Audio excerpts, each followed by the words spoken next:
Oh, ladies and gentlemen, what is up? What is up?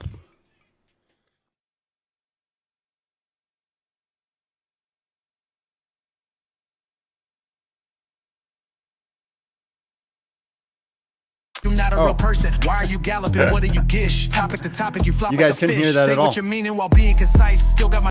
I started playing the music and you didn't hear it at all. Here, I'll start it for you again. Wow.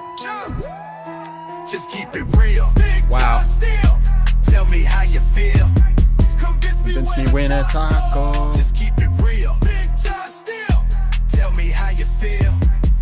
Convince me when a taco. Jesus is king. Big John still. Jesus is king. Big John still. Bro, you don't make any sense. Slow down a second, it's making you tense. When I be talking, just don't interrupt. I say the truth, you get salty for what? Give me an argument, not an assertion. I'm almost convinced that you're not a real person. Why are you galloping? What are you gish? Topic to topic, you flop like a fish. Say what you're meaning while being concise. Still got my taco, I ain't leaving Christ. Linda, just listen, get wrecked by a Christian. I think you might have a special condition. I debate all of you Muslim and atheists, witches and wizards and new ages. I roll with Jesus, you still get defeated. You won't change my mind even if you repeat it. Just keep it real. Big John still. Tell me how you feel. Convince me when a taco. Just keep it real. Big John still. Tell me how you feel. Convince me when a taco. Jesus is king. Big John still. Jesus is king. Big John still. Give me some logic, I just wanna know why you so toxic, bro. I'm on a roll. You wanna troll me, I'm shutting you down. I be too busy to suffer a clown. Say that you hold a position, defend it. Linda, I know you don't listen, let's end it. It's your own fault that you're stuck in your state. I just move on if you come in bad faith. Don't say that I'm mean, I say what I mean. I'm showing love, pull you away from the thief. You run away, you afraid or you weak. Bro, I don't play, I can make them retreat. You choose a deceit, ain't making me nervous. For those that I reach, I've been living my purpose. This ain't at all about the money. Money. Trying to lift up the soul of his gum is real. Big John still. Tell me how you feel. Convince me when a taco. Just keep it real. Big John still. Tell me how you feel. Convince me when a taco. Jesus is king. Big John still. Jesus is king. Big John still. What's up, folks? What is up? Oh my god. Oh my god. So somebody made another response to my video. The why I left atheism one. And I sent the exact same thing, invitation I sent out to Brandon. Let's discuss it. Let's debate the topic together. Let's unify as humans under one moderator and hash it out. Because I'm not making another 2-hour video responding to another nonsensical straw man position. Not gonna do it. Not gonna do it. But for the atheists, all the ones in the chats coming in, talking their shit. There's a call-in line. Tell me how you feel. There's a call-in line, so you can come in. Just keep it real. Or we can have a chat. Tell me how you feel. But are they gonna do it? Jesus is king. Or are they gonna stay in the background? Jesus is king. Are you gonna hide in the comments section? That's the question. That's the question. We shall see. We shall see. Christ's life already came in with 50 big ones. Jesus is king. He's live. I am live. Mitchell came in with $10. Good morning, John, Abby, and chat. Good morning, Mitchell. Hope you have a good day at work. Building them pool tables. Making that bank. Taking care of your family. That's the goated. That's the goated behavior. Afternoon, John. How are you and Abby doing? We are okay. I don't like lying to people. We are okay. We'll say that. We're still going through the process of grieving, moving on. We're starting to do normal life again. I also got more bad news of another family member who's probably not going to make it. So we are okay. That's what we will say. So continue to pray for us. That would be wonderful. With that being said, let's do a prayer. Lord, thank you for this day. Thank you for the blessings. Thank you for the guidance that you've given. Thank you for who you are and all that you provide. Walk with us this day. Give us the Holy Spirit and give us the sword. Give us the sword. I don't need the rest of the armor today. I think we just need the sword. But give us the rest of the armor today, Lord. You are good in everything that you do. Walk with us, correct us, and put us back on the right path. In Jesus' name, amen. In the name of the Father, the Son, the Holy Spirit.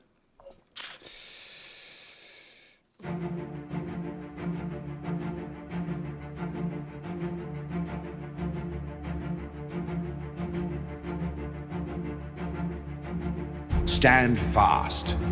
Stand fast, Christians, believers, soldiers of the Most High. Steel your hearts, grip your weapons, fix your eyes on the enemy, for he stands before us now. This is not the hour for fear. This is not the place for retreat. This is the field where legends rise or fall. A day may come when our shields are broken, when our blades run red, when our bodies are cast to the dust. But it is not this day. A day may come when evil marches unchecked, when the enemy believes we are scattered and weak. But it is not this day. This day, we make war. We strike with holy fury, with fire in our lungs and steel in our hands. We charge with the roar of heaven behind us and the wrath of righteousness before us. Let them hear the thunder of our boots. Let them see the fire in our eyes. For we are not merely men. We are the army of the living God. Raise your swords, warriors. Raise your shields, defenders of the faith. Today we don't run. We ride. We clash. We conquer. We bring the storm. We bring the reckoning. We bring the war to their gates. By the blood of the Lamb and the power of his name, we will not fall. We will not fall. Now fight. Fight for glory, for honor, for the King will not fall.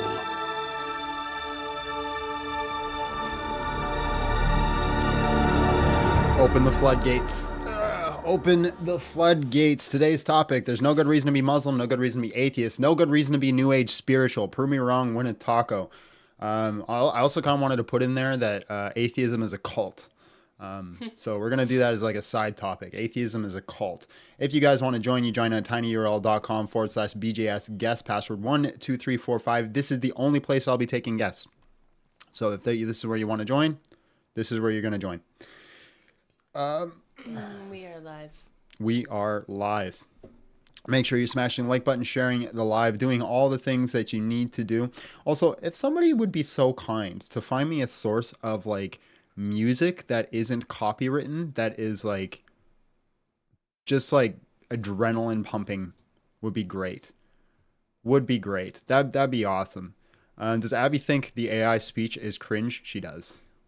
she I like the first 10 seconds of it. And then she gets bored. She listen, Abby's not a nerd. Although she's a Lord of the Rings nerd, which is like annoying because that speech is taken directly from Lord of the Rings. But it's not 2 minutes long that I have to listen to 3 days a week.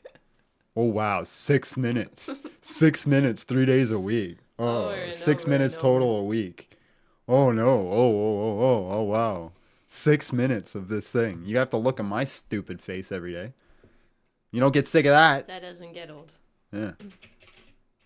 Just record yourself screaming to the void. That's free. Abby is a nerd. Seriously, ask her anything about Lord of the Rings. Go ahead. It might be a little. She might be a little rusty, but go ahead. Ask her anything about Lord of the Rings. As a Christian, why are you judging other religions? Jesus commands us to. Literally commands us to. To join at tinyurl.com/BJS guest password 12345. 12345. He says, I am the way, the truth, and life, and no one gets to the Father except through me. Paul says, emulate me as I emulate Christ. And then what did he go around and do? He debated the Stoics. He debated the philosophers. He debated the people of other religions. He went and preached to the pagans. And it says in Matthew 28:19, go forth and make disciples out of all nations, baptizing in the name of the Father, Son, and Holy Spirit. How can I make them a disciple if I just walk up to him and say, your religion's great, buddy? Okay, Abby. Lord of the Rings. Who's the best horse pony objectively? I feel like they want me to say Bill, but Shadowfax is the coolest. Bill's the best pony, though. How old is Legolas? I don't know. Okay. Like I said, it's been a long time since I knew all the things. They walk for 3 movies and throw a ring into a volcano. It's Yeah. still my favorite, though. What's the name of the butterfly Gandalf uses to send a message? Wait, what?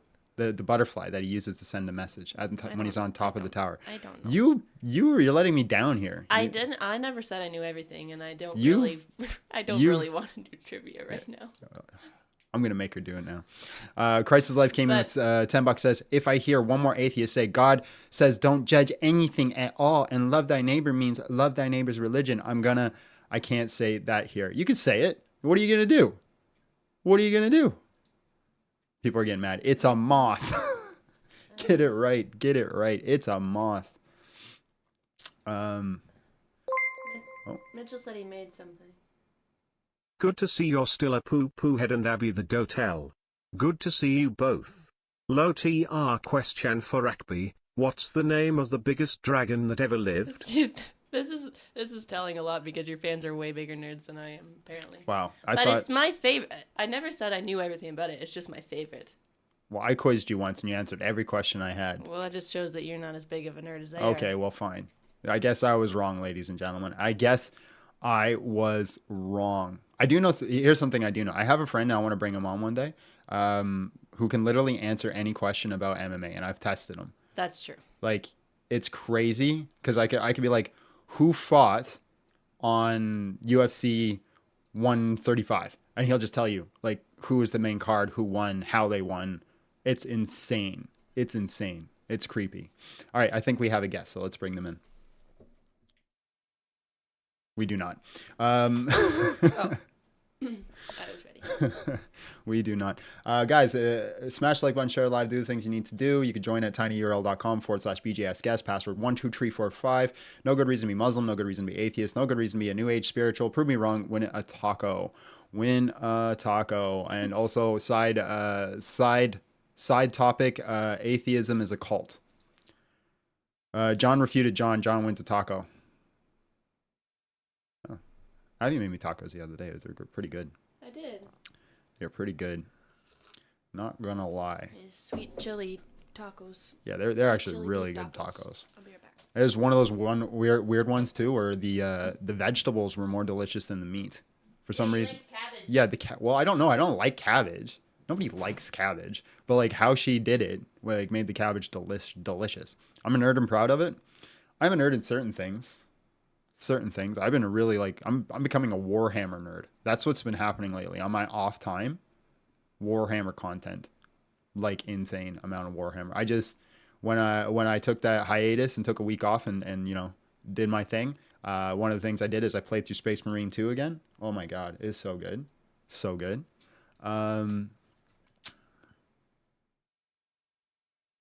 Recipes, I'm still there, but not as active. Why'd I leave? Go watch my update video. I don't want to get into it all now, so go back and watch the update video. You like cabbage? No, you don't. Nobody likes cabbage. You know what? If you like cabbage, prove it. Go get just a cabbage by itself and just eat it. Just go get a whole head of cabbage and just sit on the couch and just post a video of you eating it and about how delicious it is. That's not fair because you love asparagus, but I bet you wouldn't love it raw. Yeah, okay, cook it. But you don't have to spice it and do all. If you have to do all those extra things, then you don't love cabbage. Like, I'll do it. Okay, fry it up a little bit and then just eat raw cabbage. Let's see how many you're gonna do it.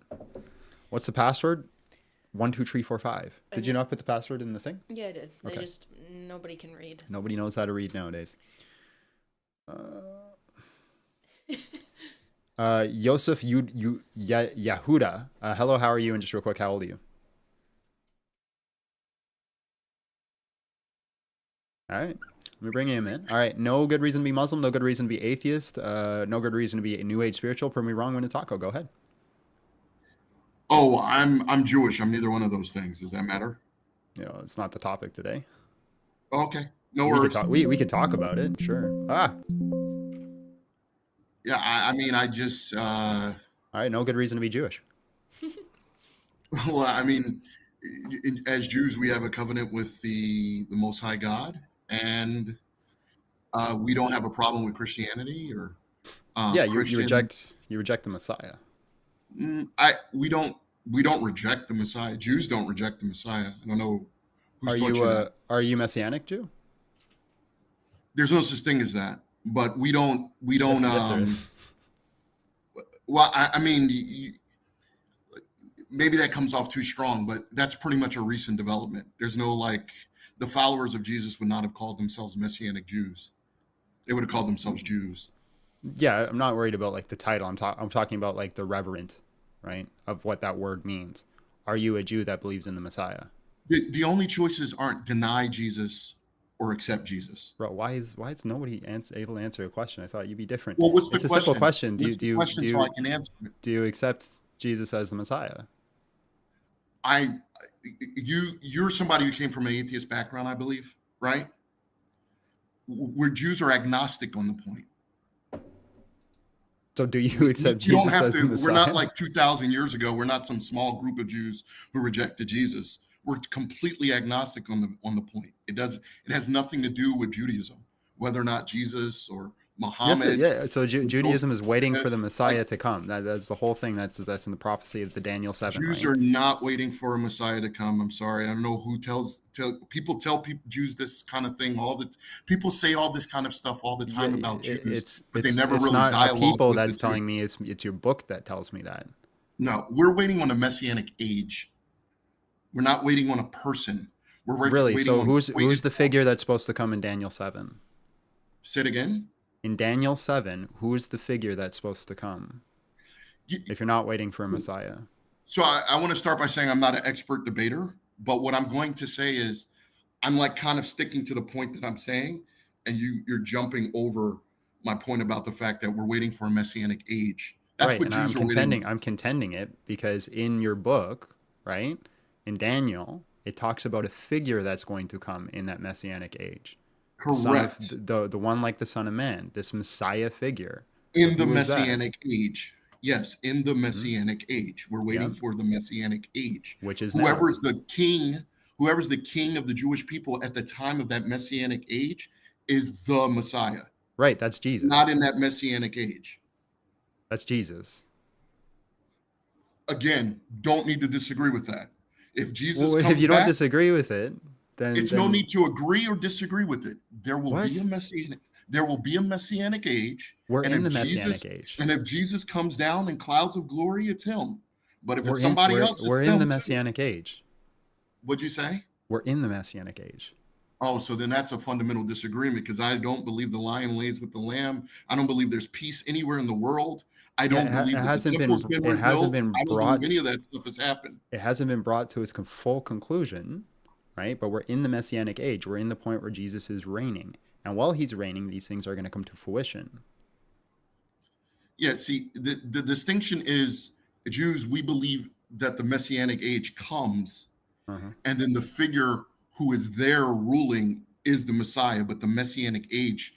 Yeah, I don't has think to be I don't think you fulfilled can speak for all first. Jews here because I'm speaking to Jews that will not agree with anything that you're saying. Well, I'll tell you specifically, I'm a Sephardic Jew.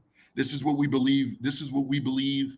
This is what most Jews, our greatest sage, all the Jews, observant Jews. I mean, I'm sure like 80% of Jews aren't necessarily observant. So if you're saying observe, I'm speaking as an observant Jew. I'm not Really? speaking as a non-observant Jew. So observant Jews believe that, Jesus fulfilled the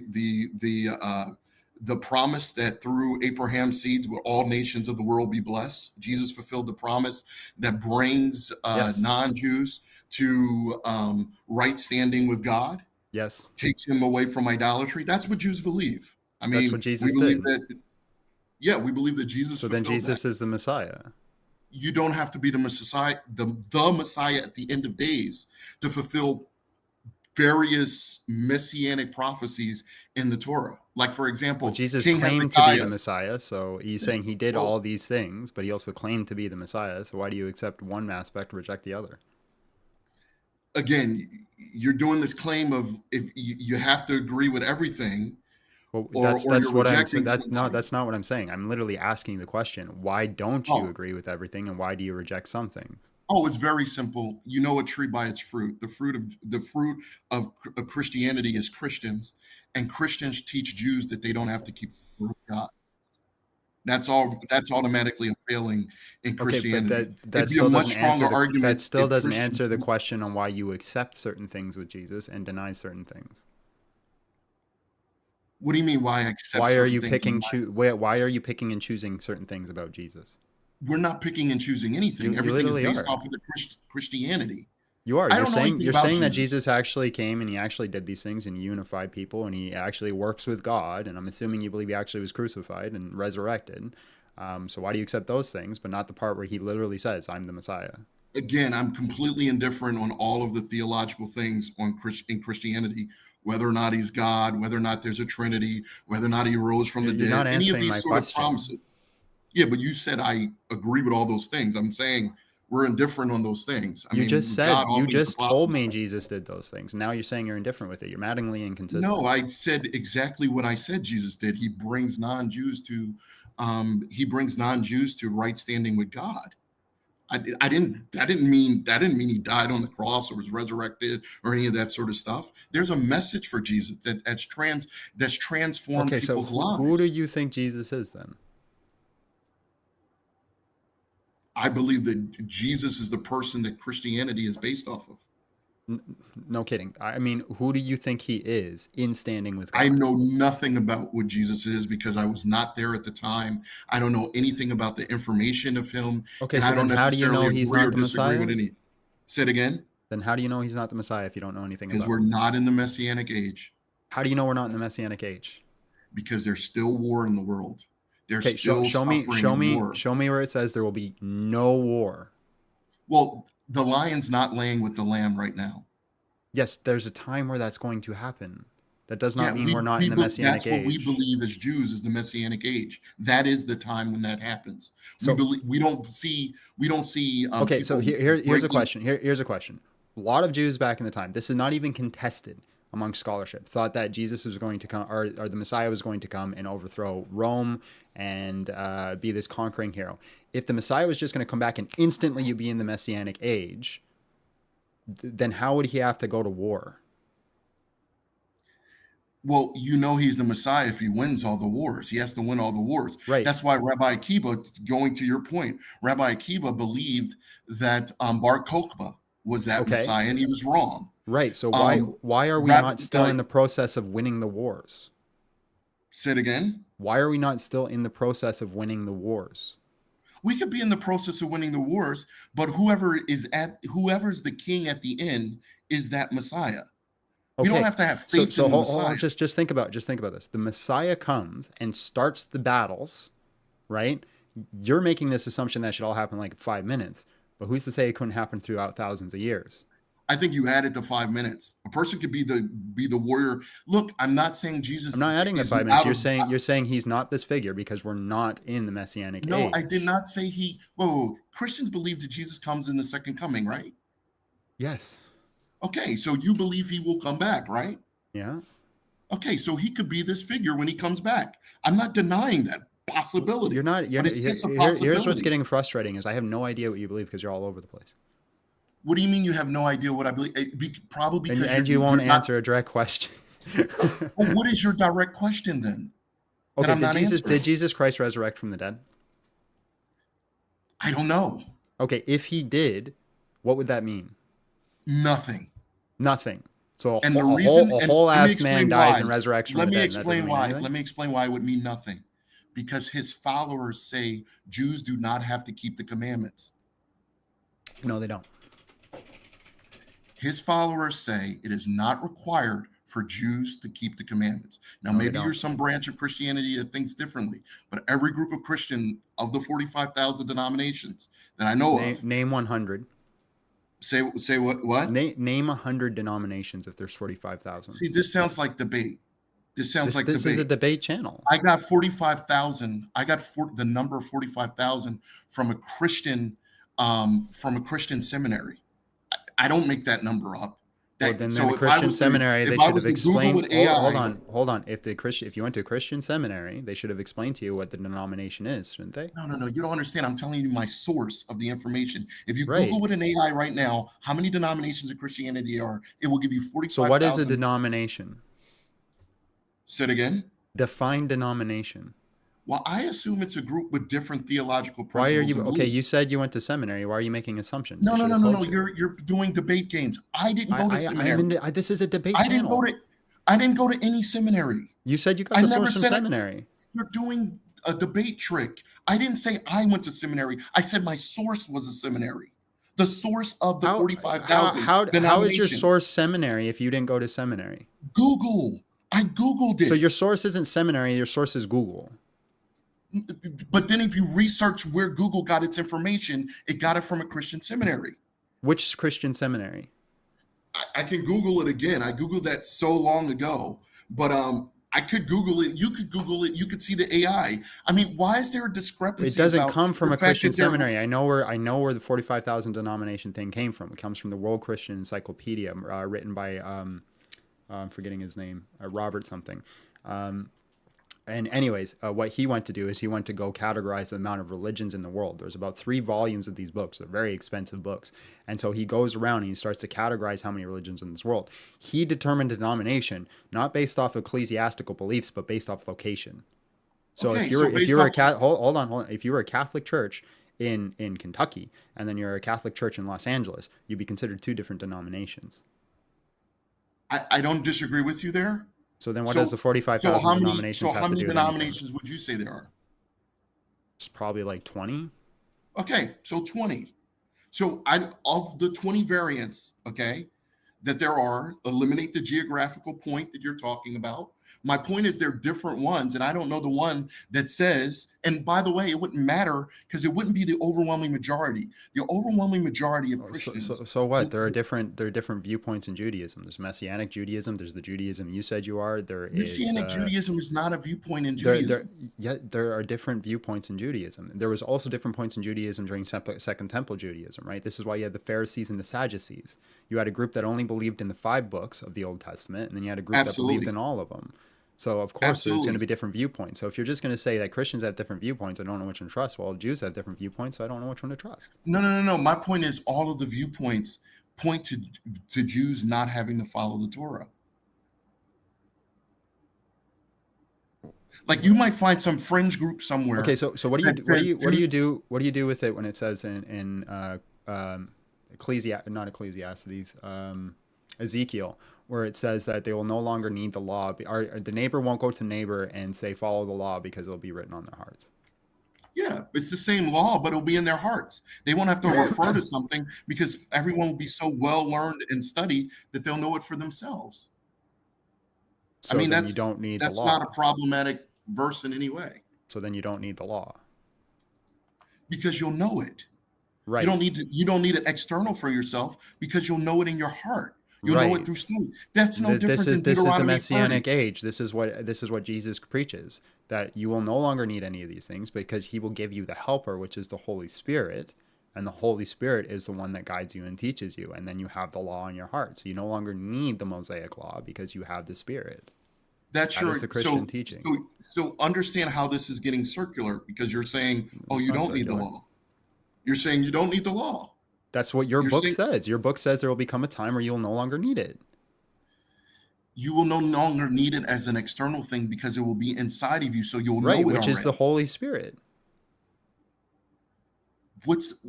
I don't understand what you're doing now. If it's the same law, it's just inside of you versus an external thing that you have to study because you're so learned that you have it in your heart. What's the distinction here? Because the law was never meant to be a moral code that you were supposed to follow, right? This is the consensus among scholarship. The law was given to be a set of standards that you can reference. I'm trying to remember the word that I'm looking for. Case studies. So this is the law was always supposed to be. A case study. So for example, in the law, in the Mosaic law, it says that if your bull gets out and it gores a man, that you were to put the bull to death. Well, what if your goat gets out and gores a man?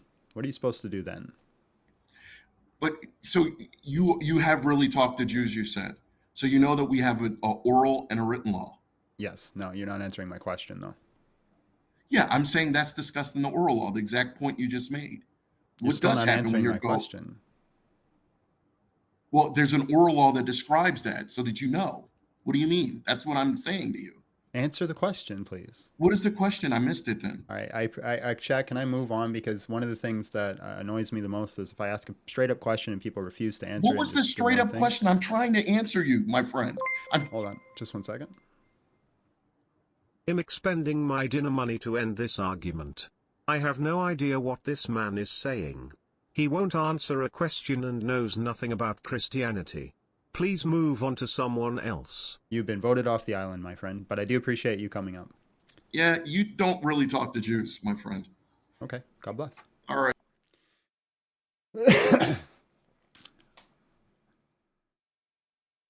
Now no one can blame me for kicking anymore. Christ's Life came in with $2, says cabbage is trash, disgusting version of lettuce. John, does 1 + 1 = 2? Jew, yeah, 4 + 4 = 8.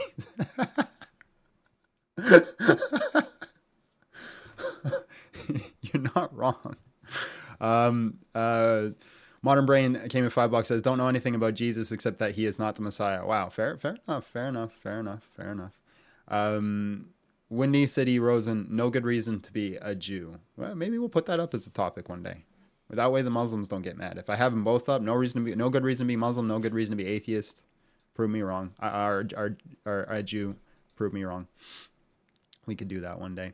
All right, guys, if you want to join the conversation, it's tinyurl.com/BJSGuest, password 12345. Come on up.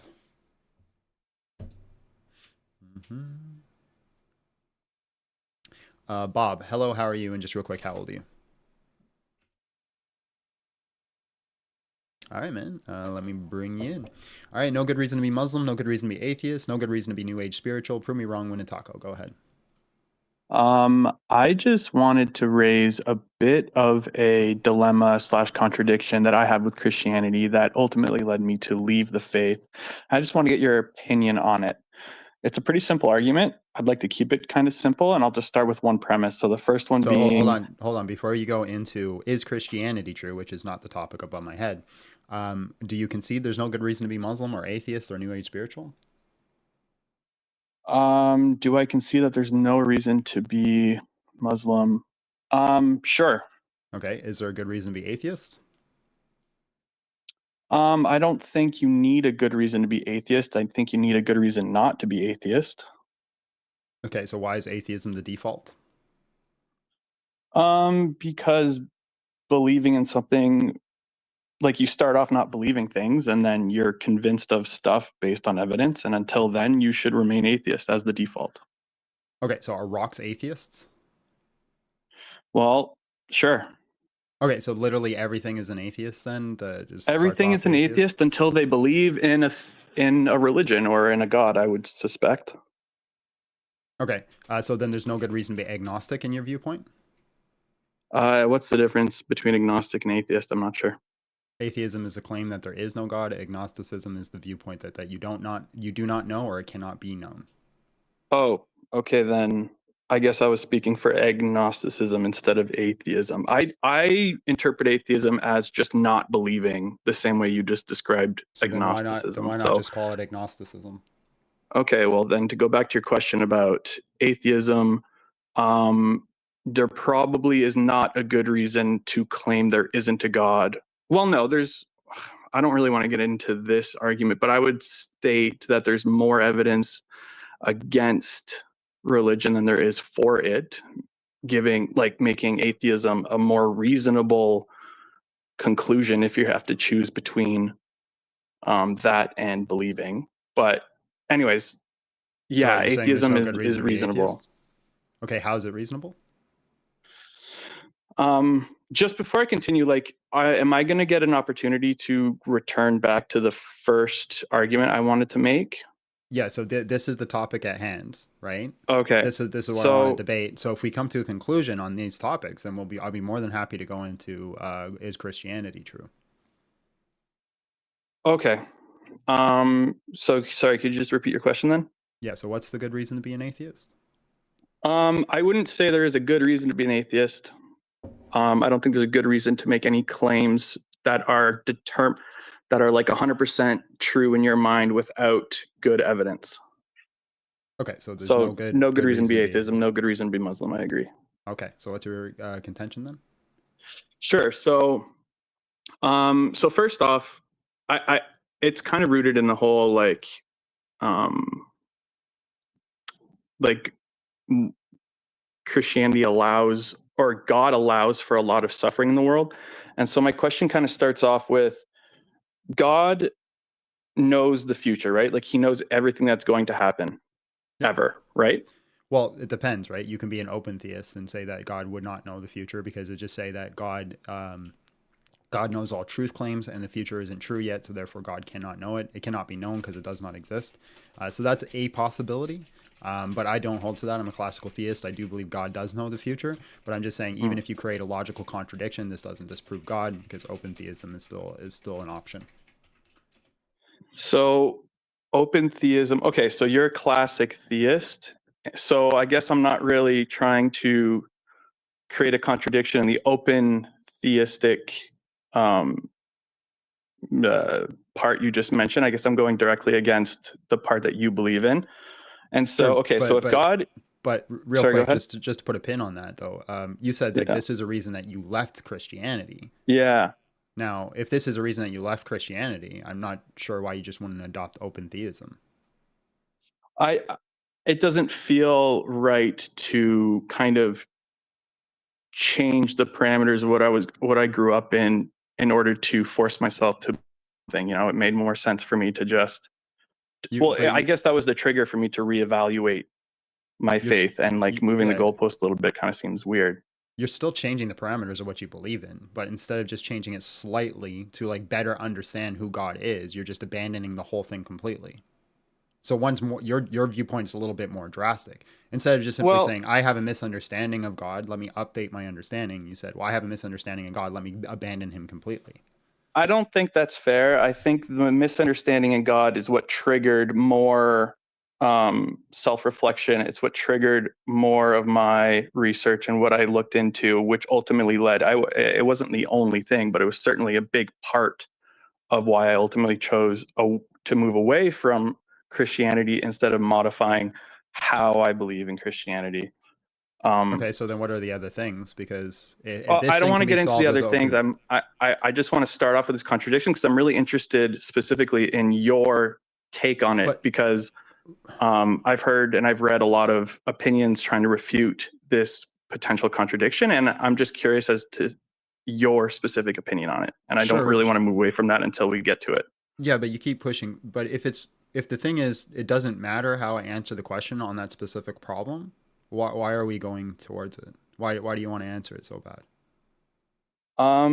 Because I think it reveals a pretty important difficulty that a lot of people have with believing in religion. Like, I think if you, as you know, like an influencer on this platform, trying to encourage people to believe in Christianity, if some of your viewers see you struggle to answer a question, I think that would go a long way on my side of things. And that's kind of the struggle transparent. Answer questions all the time, but I also don't want people to marry certain ideals, right? Like, because the issue is that when people marry certain ideals and that ideal shows to have a certain complexity to it, rather than updating their understanding, they abandon the ideal altogether. So even if you give me this contradiction and I'm completely stumped, I'd just be an open theist. Right. And that's okay.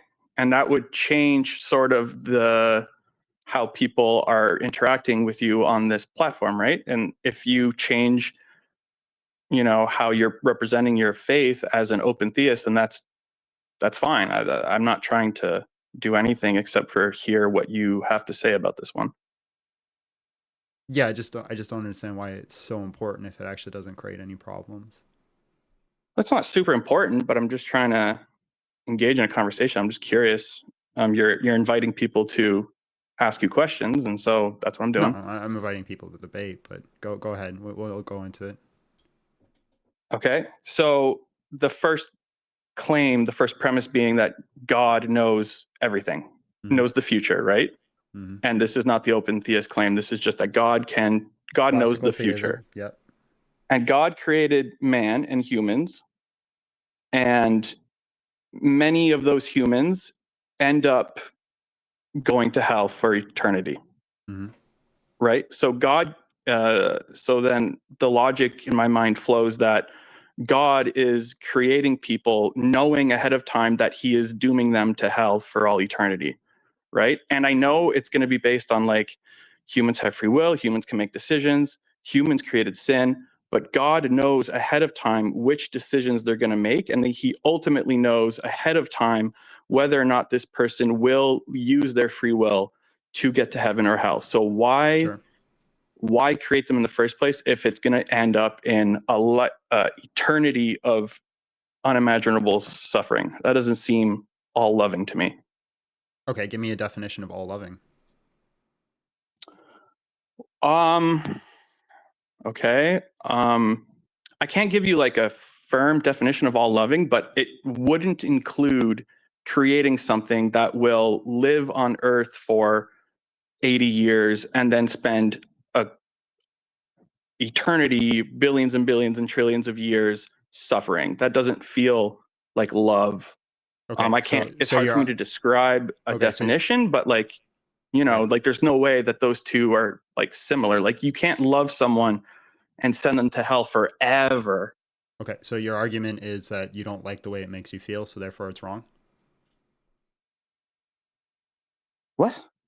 Your argument is you don't like the way it makes you feel, so therefore it's wrong. No, I'm saying, so is your argument that God loves everyone? Or no, or your argument is that I haven't made an argument. God is all loving despite him sending people to hell. I haven't made an argument. Right, but instead of answering the question, you asked me for a definition of all loving. And then I asked what is your definition for all loving? Then I asked you for a clarifying question, right? So you couldn't give me the definition. So then you gave me an example of how you feel. I'll adopt your definition if it makes sense to me. Like I haven't thought about that. So what do you think it should be? But just to be clear on the clarifying question, I'm more than happy to answer that. But I just want to make sure I understand your viewpoint. Your argument against God's existence is that you don't like the way it makes you feel. No, my argument against God's existence is that I don't think it's possible. Like to me, and correct me if I'm wrong, God is described as all-knowing, all-loving, all-powerful, right? And like those characteristics are amazing if they were all together as one in God, but I don't think that's true because I don't think he can be all-knowing and all-loving at the same time while creating people destined for hell. That's my argument. then you must have a definition for what all loving is. Well, yeah, and then I told you I guess I don't, but if you could start me on the right path, then we can talk about what you would describe all loving to be. Sure, but just to be clear, it seems to be your argument is it makes you feel funny, so therefore it should be wrong. No, I don't understand. Because what you're saying is you don't actually like have a logical contradiction or an argument on what makes this impossible or even something that shouldn't happen. What you're saying is, I wouldn't do this thing because I don't like the way it makes me feel. I see God do this thing, and so therefore I don't think that's a loving act. So therefore God cannot be all loving or he doesn't exist. Okay, yeah. Right, okay. And if that boils down to I don't like how it feels, therefore it's incorrect, then fine. But still, let's go back to the all-loving definition. How would you describe it that allows for that feeling to make sense? Love is simply selflessness. God does nothing for himself. Okay. Everything he does is for the sake of creation because God needs nothing. So is sending people to hell or creating people who are ultimately going to hell, like how is that selfless? Because that's what people want. People want others to go to hell? People want to go to hell themselves. God doesn't to go to hell. God doesn't force you to go to hell. He says, if you don't want to go to hell, don't go to hell, come to me. Right. right? And so you're saying because they choose to don't go to hell, follow God, they want to go to hell, right? and So God is doing them a favor. hell isn't a place of fire and brimstone. Hell is just the not God. That's all it is. It's the negation of So God. what is the what happens to a person after they die if they're not going to heaven? Well, heaven is just a holding place until you go to the new creation. But it says that Okay. you get cast into you go to hell for a time, and then at Judgment Day, everybody will be judged, and those who accept God and want to be with God will be with God in the new creation, and those who do not will get thrown into the lake of fire. Now, the lake of fire is a symbolic representation. The Orthodox viewpoint is actually being in the presence of God. So he's actually not separating you from him. You're in the presence of God, but because you reject him, it creates your suffering. You don't want to be with him. So therefore, you're in the presence of him, and that creates your own suffering. So that's what happens. Now, there are two viewpoints on that. Traditionally, you have eternal in his presence, because you cannot be destroyed. The second viewpoint is that you're in his presence and it creates the suffering, but eventually leads to your destruction. Okay, so in that case where they're in the lake of fire, they want to be there, and God is kind of being loving by letting them do what they want. Yeah, so again, lovingness is just selflessness. God does nothing for Right. himself. He needs nothing. So everything is for the sake of creation, including the ability to choose. Okay, There's so this modern idea that lovingness is utilitarian. That is not the traditional idea of love. okay, and so God created man, and as a selfless act, he said,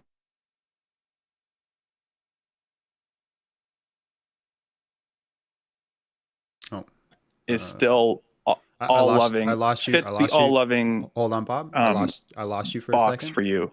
Bob, I lost you for a second. I heard selfless act, and then you cut out, and then you came back. Can you repeat what you Oh, said? sorry. No, I'm just trying to summarize basically. So I just want to, I guess your take is all loving as a definition just means selflessness, and God letting people doom themselves to the lake of fire is him loving people by letting them choose to not be with him. Mm-hmm. And that's how that contradiction kind of satisfies itself in your brain. Well, I don't think you presented a contradiction, Okay. but I'm just answering your Okay. questions. Yeah. Yeah, that's fine. I'm satisfied. All right, man. Well, I appreciate you being a good interlocutor, and God bless and good luck on your journey. Yeah, take care. Thanks, man. All right, man. Peace. All right, guys, smash the like button, share live, do all the things that you need to do. If you want to join the conversation, it's tinyurl.com/BJS guest password 12345. Come on up.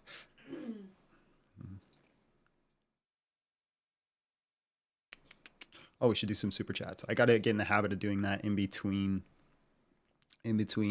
texts. We already did this I'll try and remind you. We already did this one. Okay. Jimmy Space came in 699. It's not the will of the Father that every one of those should be lost. Amen. Hallelujah. Jolly Rancher came in with $5. Annihilationism is the most biblical view. The wages of sin is death, not eternal life. The wicked will not receive the gift of eternal life. I'm a hopeful annihilationist. I think you can make an argument for it in Scripture. I also think you can make an argument for eternal conscious torment in Scripture. The traditional viewpoint, though, is eternal conscious torment. It'd be very hard to say that there were people originally that believed in annihilationism. So I'd say I'm a hopeful annihilationist. I also totally forgot to start recording this video. So. Oh no. All right, let's bring in the next guest.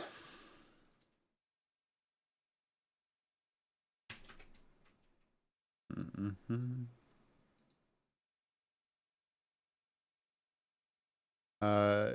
Joachim. Hello, how are you? And just real quick, how old are you? Just give me 2 seconds and I'll bring you in. All right, man. No good reason to be Muslim. No good reason to be atheist. No good reason to be New Age spiritual. Prove me wrong when to taco. Go ahead. Okay, so I think there is a good reason to be atheist, and that is the free, like having a good consciousness about oneself. Like I wouldn't have been able to live with myself if I was a follower of God. So your good reason to be atheist is that you don't like being a follower of God? Um, if God was a good person, I'd probably like follow him if I was able to believe in him. But I think that God is a Wait, wait, evil deity to So, worship. okay, hold on. Let's. I don't know where you are. Are you in the United States? No, I'm in Norway. Okay, Norway. Let's say the president, or is it prime minister or president in Norway? It's Prime Minister.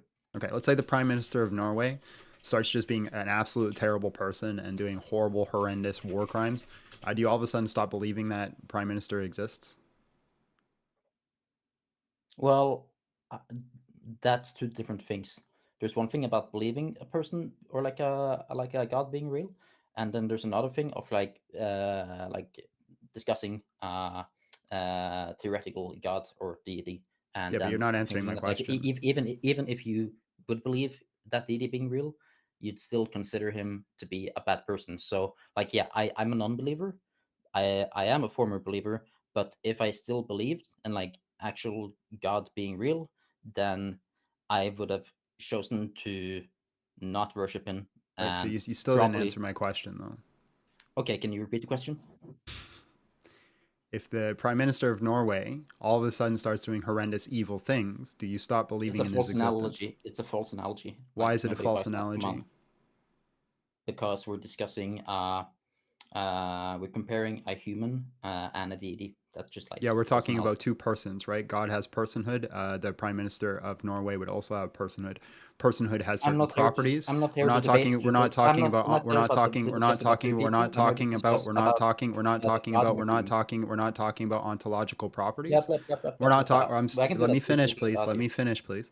We're You not talking finish. about Yeah. ontological properties. We're talking about certain behaviors. So if the prime minister of Norway can behave in a certain way, why would you stop believing in his existence? If God starts behaving in a certain way, you stop believing in his existence. Can you show me the symmetry breaker? Because I can literally see my prime minister, like even if he is like a war criminal or whatever he does, like I can still like be proven to see that he is real and acting upon the world. Yeah, that still doesn't answer my question. If A does a thing that is wrong and you cease believing in existence of A, then why is it when B does something wrong, do you not cease believing in existence of B? How is just seeing something doing wrong prove it doesn't exist is my point. Well, I'm unable to answer the question because like there's actually like no way for me to like comparing a non-existent person doing something bad versus You're comparing a begging real the question person by saying that comparing hasn't done something non-existent bad yet. person. Then like I can compare it. It's not like even closely to like a realistic comparison. Right. So you're begging the question when you say it's a non-real person, right? That's the topic that's at hand. So again, you say God's not real because God does bad things. How does that No, logically no, I'm follow? not saying that. I'm not saying it at all. Well, That's that's two literally what your completely argument separate was. issues. You said the good reason I'm an atheist is because God does terrible things. That's what you said. No, you asked me for a good reason to be an atheist, and I said that the God good does reason of terrible being an atheist things. is if you believe that God does terrible things, then you shouldn't worship him. Right. What is atheism? It's a lack of belief Yeah, in what? in like anything superstitious. So it's the lack of belief in God's existence, right? Yeah, it's yeah. You like Okay. you like So reject again, God does bad you thing. reject. How does that prove he doesn't exist? As a matter of fact, if God did bad thing, would that not prove he existed? It would. Okay, so how is it that So God are do you bad admitting thing that prove God he does doesn't bad things? exist? Sure. Anyways, so does that mean God exists? Sure. Well, I can walk along with like the idea of God being real. Sure, let's roll with it. Okay, so God's real. So you lose. The topic at hand, there's no good reason to be atheist. No, then we no. Like You just said God is real. If God is real, then there's no good reason to be atheist. Well, then, but that doesn't eliminate other options of like being an agnostic, for example, or like being Yes. like If even. God is real, it'd be a bad reason to be agnostic, because you just said God is real. Mm, well, again, well, like losing and losing, no, because like you don't lose if God is real by being an atheist. You lose by worshiping God if God is doing bad You things. just said that God is real. I said I'd walk along with the idea of God being Okay, real so God is for the real. sake of God the does big discussion. mean God is real. God does big mean things that you don't like, makes you feel icky. What are you going to do about it? I'm going to reject God. Good luck with that. Enjoy What do you hell. mean by good? Sure. Okay. What else do you want to Yeah. talk about, bro? Yeah, okay, sure. What I want to talk about is how people are choosing to worship something that they believe is real, like God, knowing that he has gone on a rampage of killing a lot of people, including a lot of innocent firstborn children, Because what am I and going to still do choose. about it? You can take a moral stance and say that no, that's below And me, how's that going to killing work out for babies. me? You get like if you believe in eternal life, that's going to work out for you by being relieved of having to live with God, rampant child murderer, for all Really? eternity. I think So that's going to work out way better. after 7 billion years in hell and suffering and torture and the worst experience I could possibly imagine, I'm gonna sit there and the absolute worst excruciating thing I've ever experienced and be like, God damn, I'm so righteous. Oh, feels so good to reject the one who created literally everything. Well, you're speaking from a point of view as if everything that has been said from God is the word of truth. If And God like exists, He created how everything. can you know, that hell is eternity of damnation? Like how would you know? Because God exists, and He said it is. Well, just because Hitler said that all Jews were evil doesn't mean that all Jews were evil, right? Hitler God? Well, you were one that did the comparison between like a real evil person versus God earlier, so I'm just Now, okay, passing it now we're back to you. talking about the difference in ontology, not in personhood. That's the symmetry breaker. Well, Hitler didn't create literally everything. God did. So okay, God's a big meanie. I concede. He big bad guy in sky you know like. Enjoy waving your fist at the clouds. sucks to be you that you're going to be stuck with a child murderer for all eternity. If you really believe so, like that's just like morally deplorable that you choose that because like How is it it ends up morally being like deplorable? Based off what standard? based off a pretty universal standard. Like, are you like saying that you condone like killing children? I'm not saying that. I'm just saying based off what standard are you saying it's wrong for me to be with this person who did these horrible things for all of eternity? You just simply appealing to my own I tuition think doesn't answer the I think question of I what the think standard comes from. I think I don't really need to explain why killing So you don't children is need wrong. you don't need to actually give an argument for where morals come from, but yet you use it to judge God. Well, God should be above child killing, don't you think? Yeah, you're just intuition pumping. You don't have any standard of where your morals come from or why you think it's wrong, but yet you say it's wrong for him to do it because it makes you feel icky. So your whole argument. So So hold on, just to be clear, your moral hold on. I relativism haven't for landed God my plane. I is haven't killing landed my children. plane. I Okay, you haven't love landed killing my children. That's plane. fine. I am not going to let you speak over me. I let you speak. You let me speak, right? So your whole You don't let me argument speak. is you don't like God because of feelings. I don't I don't like God because killing children is something I think is bad. And I think if you ask like every Christian on the street that question without any context, they'd say the same. Right, so But whenever feelings. it's God, it's okay somehow, right? So feelings. Who says that I have any feelings associated with that? Okay, then what's your actual logical argument outside of it makes me feel bad? No, I just think that killing children is wrong. Based off what? I don't know. I just grew up in a society where killing children is wrong. Like I So don't your know. Like if I feelings. no, Okay, so societal your whole standards. argument, God not real because my feeling hurt. No, Then give me the I'm argument. I'm saying that I'm born and raised in a society where killing children is wrong. Are you And pro-abortion? I don't really have a stance on that. You should if you're against killing children. Well, I'm against God killing children. But not humans. Humans can do it. That's fine. No, I'm literally like saying that like killing children is bad and apparently that's So not a you're good enough against answer as abortion to then?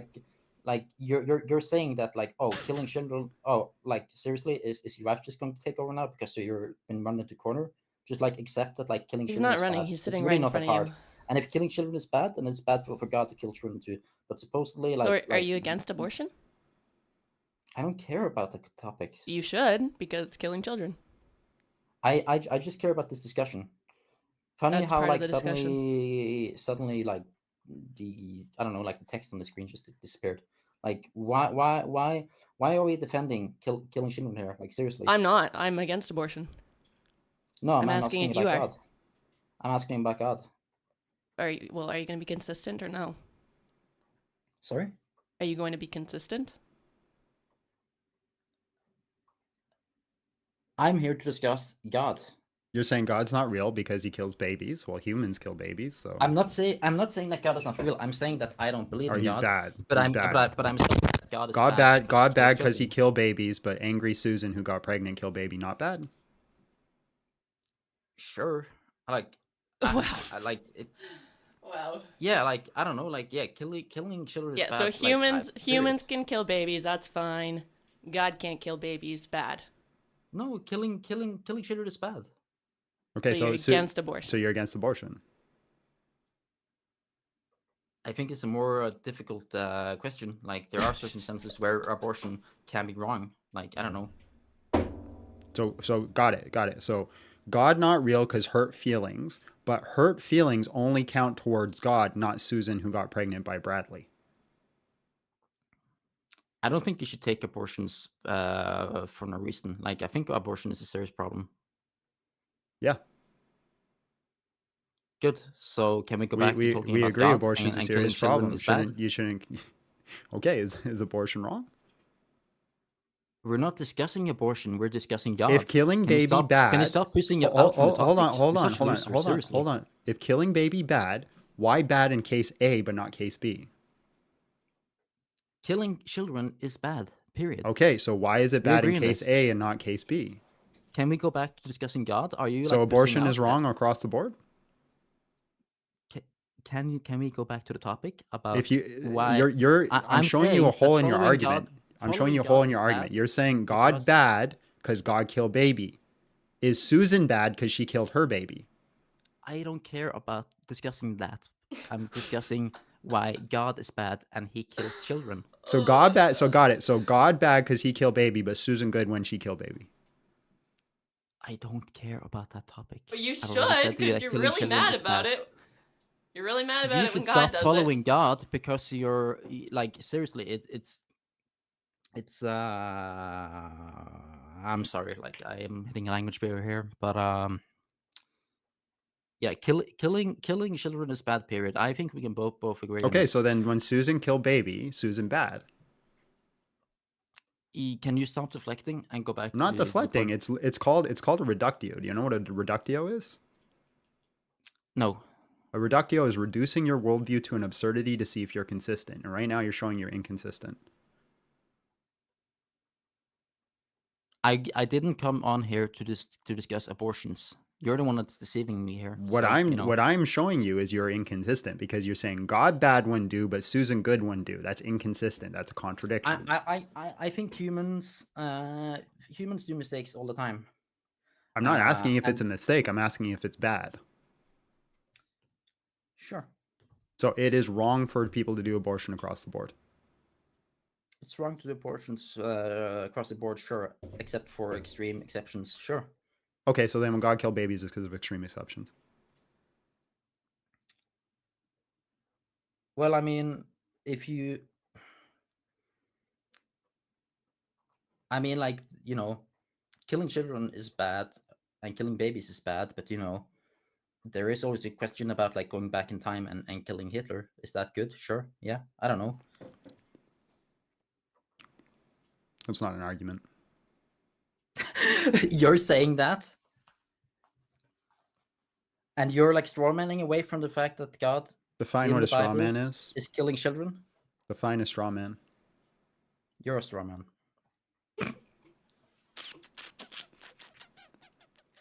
Somebody pay to move on. That's your whole personality, and I don't know. It's kind of funny to see that I actually need to have a wife to come in here and defend you because like you get run into the corner. Like, let's go back to the topic at hand. So, am I not allowed to Killing speak? babies is bad. I'm not allowed to speak. If I speak, then I'm just saving him. I can't just be a part of the conversation. Well, you're not even part of the main screen at stream. Like, come on, bro. Do you want me to back up a little bit? You're still not on the screen, by the way. She's on the screen. You're not You're even not on on the the YouTube screen, stream. so maybe you should just go. Your argument is you're not on the screen, so you're not part of the conversation. Then you're not part of the conversation. Interesting. So let's go back at hand and let's try to like actually take this a bit seriously. I Do was you agree taking that it killing seriously. children You're is the one bad? that's dodging. You told me I was straw manning. You can't even define what a straw man is. Is killing children bad? No, we'll say no. Why am I wrong to say that? You can kill babies just because you want to. Well, that explains perfectly why you're a Christian then. So you have no argument. Again, your whole argument is God make my feelings not feel good, so God not real. I'm just saying that I think that killing children is bad, and that's why I think it's No, a you bad don't, idea 'cause you to think follow Susan God can kill a because he child. kills children. You think Susan can kill a child, so you don't think killing children is bad. Have I ever said that I think it's okay that Susan kills a child? Yep. You did. You said in extreme cases, abortion's okay. So you don't think killing children is bad. Comparing humans that are very prone to doing mistakes versus Doesn't matter if But it's a you- mistake. Is it literal bad or deity is it you not don't that is even bad? going think on a it's a mass campaign mistake. on killing firstborn children for the sake of taking revenge upon his Nobody chosen is accidentally getting an abortion. It's not. I didn't even say the pre-leading thing that leads to taking the abortion is often a mistake. But back She to the point slipped. at hand. Hold on. So she's walking down the hall. She slipped on some ice and landed on his dick. You could say the same about God going and killing all the firstborn children in Egypt. Like, You oops. just notice how he didn't answer the We're question, not, ladies we're and not gentlemen. saying that was a mistake. You said people have abortions because they make mistakes. So you're following a cult of baby killers. Like, it's Sure. fine if you get in the middle. Fine. So are you. Yeah, that's pretty fucked up. Why? I don't hope that any one of your viewers are actually watching you to reinforce their belief that what they're following is moral and just. So your argument is makes me feel bad, so therefore John wrong. No, I'm trying to argue that God and Jesus is not a good example of, Jesus is a better example, but God is not a very good person to follow because Based off what standard? you are being led to believe that, oh, if I just believed him, then I will get into heaven and then I will have a good afterlife for all eternity. No, you're actually inviting yourself in to live to all eternity to live with a person that is literally killing babies. Okay, he's And it's killing gone on mass babies. Why campaign. is that wrong? I don't think it's a good Christian values. Based off what standard? Based off what standard? I think. Yes. Yeah, like I don't know, like nature. Nature kills its own babies all the time. Yeah, but animals don't like have morals. Or like You or use nature as do, the standard. but they instinctively kill. They instinctively my kill. suffering. Okay, their well, you babies just to preserve my friend, themselves or their my friend. You've just got voted off the island, but I do appreciate you coming up. God bless and have yourself a great day. Have a nice day, you pedo. Bye. Did you just call me a pedophile? Yeah. Where did that come from? I don't know. You know it's bad when somebody pays $200 to get rid of you. Yeah, but also Funky World. Thank you so much. That was very generous of you. Very generous. I like this new system. Just let people say nonsense until the chat gets angry enough. Like, pay, get rid of them, get rid of them. All right, guys. No good reason to be Muslim. No good reason to be atheist. No good reason to be New Age spiritual. Prove me wrong when a taco. tinyurl.com/BJSGuest, password 12345. Guys, please make sure that you're smashing the like button, sharing live, doing the things that you need to do. Come up, let's have a conversation.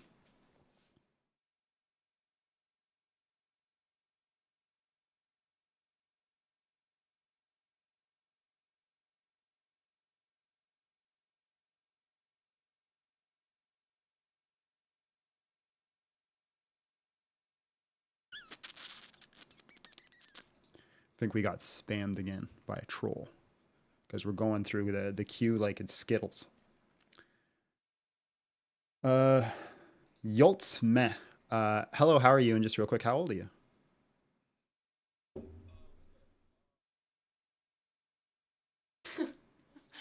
Go talk to your parents. But God bless. Bless you. He said, I'm 13, but I just really want to talk. So, Mo, hello, how are you? And just real quick, how old are you? Hello. All right, man. Let me bring you in. All right. No good reason to be Muslim. No good reason to be atheist. No good reason to be New Age spiritual. Prove me wrong when a taco. Go ahead. All right. First of all, how are you guys? I'm good, man. How about you? I'm doing good. I'm doing good. I'm a Muslim myself. Okay. A little bit of a preface. And you said no good reason to be a Muslim. Correct. If it would be okay with you, can I also add a prompt? No. All right. Well, let's stick with that then. We believe in monotheism, as you may know. We believe that God is one and there is none like him. And we believe in all the prophets of God, Jesus being one of them. So I believe Muslims have more leg to stand on, for example, compared to Christians. I do think we believe in the same God. Like for you guys, it would be the Father. For us is the Most High. Would be a nice synonym for God in this case. So why it would be actually a good reason to be a Muslim is because there's no, how do you say this? Sorry, my English is not my first language. It's more clear, in my opinion. And if we look at the Quran and we compare it to, for example, Christianity, we find that there is much more. Bro, you gotta land the plane. What is the reason to be a Muslim? It's a simple religion, monotheism, one God, and no partners. Okay, that's a my definition claim. of something. That's not an argument.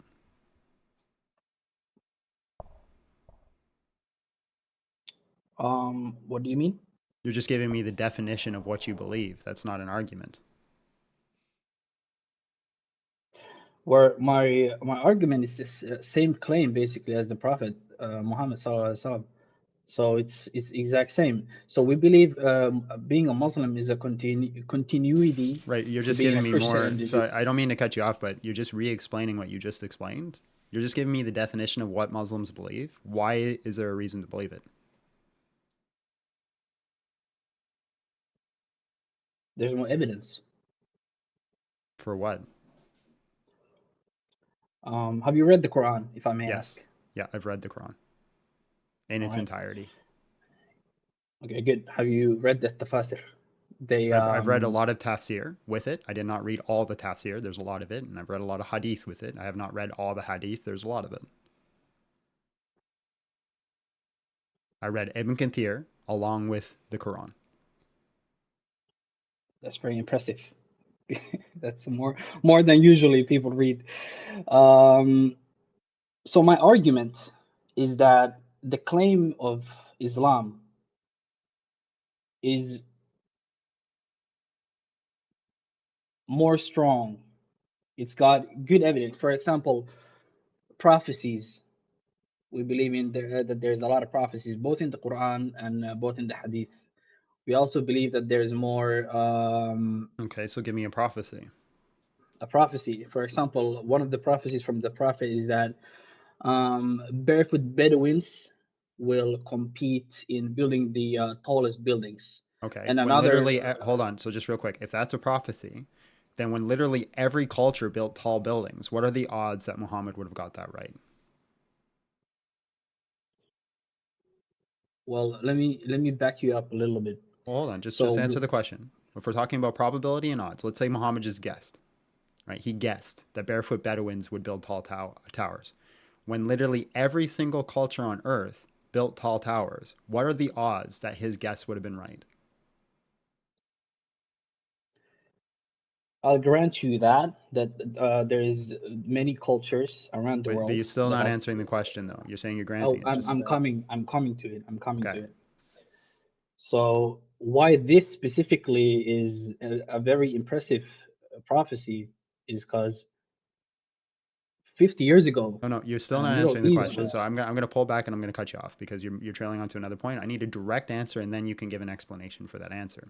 So the question again I'm asking is when Muhammad says barefooted Bedouins would build tall towers, and literally almost every culture on earth builds tall towers, what are the odds? What is the probability that if he was just guessing, he would have got that right? Very low, based on another prophecy that is linked with this one. Okay, so what are the odds? 0 to 100%. What are the odds he would have just guessed it? Zero, no, one. Let's say one. 1%, 1% odd. 1% chance. Okay, now you need to explain to me when literally every culture built tall buildings that he just picked a random culture and they built tall buildings, why that's a 1% chance. All right, I'll explain if you let me. Mm-hmm. So the means of how the tall buildings are built, and if you look at, like, for example, the tallest building is in the Middle East. It's in specifically the Bedouin region. 50 years ago, it was barren. There was nothing there. So this Yeah, prophecy took a long time to fulfill, right. Okay. longer than what it took for Can I example, explain why Beijing. that's silly? Can I finish? But can I explain why that argument is silly? Is because like now they Sure, have the go ahead. tallest tower. Okay. Yeah, At one point, did the United States that have the wasn't my tallest? argument, by the way, but yeah, sure, go ahead. Oh, okay. Then what is your argument? My argument is that there is a lot more to just building tall buildings, if you let me add to it. Because it's not just a prophecy, oh, tall buildings in this specific place. Sure, I'll grant you there is tall buildings all over the world. Sorry, just one It's sec. just not that one. Yep. Muhammad could have predicted 1,000 things accurately. He still banged a 9-year-old girl. That wasn't me. Keep going. You can Sure, hear don't that. worry about it. He can hear it. Oh, Yeah. I did hear, yeah. It's fine though. not wrong. So what I was saying is that the fact that all of these prophecies are linked is what makes it more impressive. Right. If Oh, he hold would on. have So now just you're said, changing. Now you're changing the point, right? no, No, I'm you are saying in changing this. the point. You're this is called a red herring. Now you're introducing what's called an argument adjacent and avoiding the actual topic at hand. So again, just guessing whether or not they would build tall buildings, considering everybody built tall buildings, and at one point, every single culture had the tallest building. One point, United States had the tallest building. One point, Paris had the tallest building. Right? That's the point of the competition. Is one point somebody has the tallest building, the next point another person has the tallest building. That's the point of competition. You continue to grow. What are the odds that if Muhammad was just to guess a culture, that he would get it right? All right. So, in my honest opinion, the odds are very low, close to zero. Not zero, but close to zero. I'll grant That you the doesn't fact make that it sense. is possible for him to guess it. I'll grant you that. But my point is Okay. not to Okay. defend that I'm he gonna show didn't you. I'm guess. gonna show you why that's ridiculous, right? If I have two Allen wrenches, and I say that this one's an Allen wrench, out of the two options that I have, what are the odds that I'm gonna guess which one's an Allen wrench? 100%, because both of them are on 100%. the Right. range. Right. Yeah. So if all cultures built tall buildings and competed in building tall buildings, and Muhammad said one culture is going to build tall buildings, what are the odds he's going to guess that a culture is going to build tall buildings? With your premise, 100%. Right. All right. Now, can I finish what I'm trying to say? What my point is? He doesn't know it's gonna happen. He doesn't have any kind of idea it's going to happen. So what I would expect. Let me finish. Let me finish. He doesn't just prophesize this one thing. The red herring thing you just gave me is completely nonsensical. Because what I was trying to say or represent was the like a holistic view on the hadith. It's just not one prophecy. Do you see? So it's a It specific doesn't matter. It location. doesn't matter if it's all Let me prophecies. finish. It doesn't I matter if it's know. all prophecies. It doesn't change the argument. Even if you had 1,000 prophecies, even if you had 999 prophecies and all those prophecies were actually factually proven, we couldn't even deny it. It still wouldn't change the fact that this one prophecy, he had 100% likelihood to get right no matter what he said. All right. Now let me finish, please. But do you My brother in do you not humanity. agree with that? I do not deny it. I agree with you in this Okay. specific case. But let me Okay. add to it. Can I add to it? You can't add to it because we've already debunked this one prophecy. You No, can go 'cause into a new prophecy if you want. All right, let me say my piece, and then let me know like if it doesn't make any sense. Is that okay with you? Yeah, but the problem is, man, is you're doing long tangents and rants, and I understand what you're saying before you get there. So I'm not cutting you off just to be rude or not let you speak, right? You're going on for a very long time and not actually landing the plane. So please make your argument, make it quickly. I'll try. I'll try. So there's a holistic view on this specific prophecy. It's like placed. There's a specific place where it's gonna happen, and there's the means for it to happen. So it's not just they're gonna build tall buildings. There's also means that okay, these tall buildings are gonna be built how. Another prophecy states by No, Prophet you're going on Muhammad to that the another earth. prophecy now. Are we discussing the tall buildings prophecy, or are we Man, discussing a very different prophecy? it connects. Can I connect these two things, please? They cannot Can I finish connect. my point? This I did will haven't finished my debate point these once, man. non-points until the sun sets into the mud. It cannot connect. You have to take each individual one in its own case and study it and see if it holds up. If the first one is not a prophecy, that will not change if the That's second not one's a how it prophecy. works, my friend. That's not how it works in this specific case. Okay, The then whole okay, reason fine, why I fine, brought fine. this Hold on. to be I'm going to let you speak. If it does not work, you need to now make an argument why prophecies have to be used in conjunction with each other. so. I'll try. I haven't thought of that, but I'll try. Why prophecies are, or this specific prophecy is good to be used in conjunction with another prophecy, is because there's specific prophecies that will separately tell that these specific people will achieve great like wealth, and then there's a specific prophecy that will tell what they will do with this wealth, and then there's specific prophecy that where this wealth and what they did with it will lead into. So it's very complicated pattern, Can which all those like prophecies work on their own? let me finish. No, not just on their own, because there's very skeptic people like you in this case that will say, okay, maybe he guessed it. So that's why the points in like prophecies, you have to make some leeway for people to actually like look at the holistic view. That's my point in this case. But I feel like Okay. So why do a whole bunch of you want separated you want one specific prophecy to say one specific thing Bro, when that land the was never plane. my claim. Land the plane. My claim was never.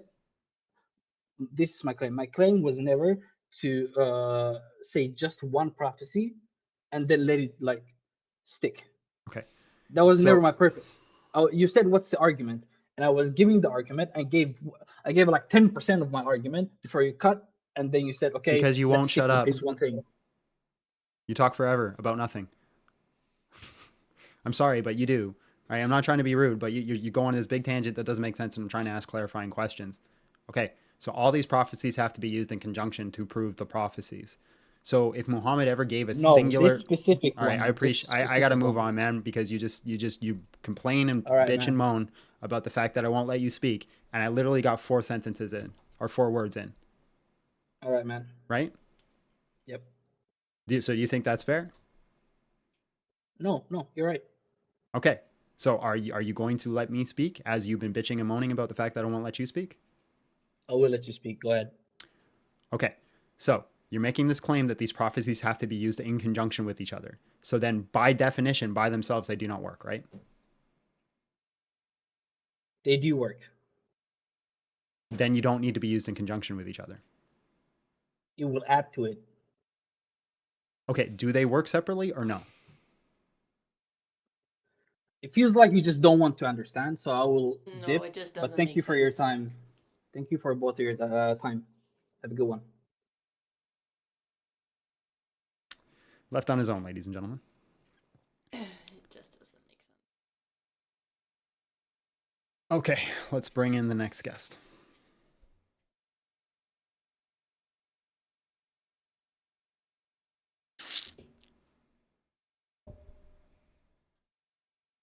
Mm-hmm. EJ, hello, how are you? And just real quick, how old are you? Oh. Can you turn me off in the background? Awesome. All right, man, let me bring you in. All right, no good reason to be Muslim, no good reason to be atheist, no good reason to be New Age spiritual. Prove me wrong when to taco. Go ahead. For sure. So I'll just preface it off. I'm an atheist, and I do think there's a good reason to be an atheist. Simply that you can't choose to be convinced of the arguments that you're presented with. I so far haven't been convinced of Christianity being the truth. Therefore, I think it's a good reason to not believe in Christianity. Okay, so why is atheism the default? It's not, I guess. I just haven't been convinced of any other religions either. So, but then you're saying you're atheist because you haven't been convinced of other religions, so therefore you're saying atheism is the default. I suppose I am. Okay, so why is atheism the default? It's a lack of belief instead of an active belief. I don't believe there is a God until someone tells me that there is. Okay, when you say lack of belief, what do you mean? I don't believe it to be true. Okay, so then it's true that there is no God. Yeah, I would say that I don't know if it's true or not, if there is no Okay, God. so if you're saying I don't know, why are you not agnostic? I don't know if agnostic and atheist are necessarily like incompatible with each other, if that makes sense. Like I can say for sure, like I can say like I don't believe in Bigfoot. I can say Bigfoot's not real. But you know, maybe there's some cave and That's fine, but you're not answering the whatever, question. right? Why are you choosing atheism over agnosticism? I think I'm choosing both of them. I don't believe in Bigfoot, and I don't think there is a Bigfoot. I'm agnostic about the Okay, existence of if Bigfoot, they're but I also don't synonymous, believe that there's a Bigfoot. You right? know, So if the word agnostic and atheism is synonymous, then how can they're you not choose both of things? synonymous. They're Okay, two so different things. okay, if they're different things, then why atheism? Well, I would say I'm an agnostic atheist. I don't believe there is a God, so I'm an atheist, but I'm not sure about that, so I'm agnostic. Okay, is that not contradictory? I don't think so at all. No. Okay, can you Why say do you both think it's maybe and no at the contradictory? same time? Yeah, like maybe there is a Bigfoot, but I don't believe there is one. Okay, but if you say no, it doesn't exist, but maybe it exists at the same time, how's that not a contradiction? I guess I can say I for sure know that the Christian God, I'm utterly convinced that the Christian God is not true.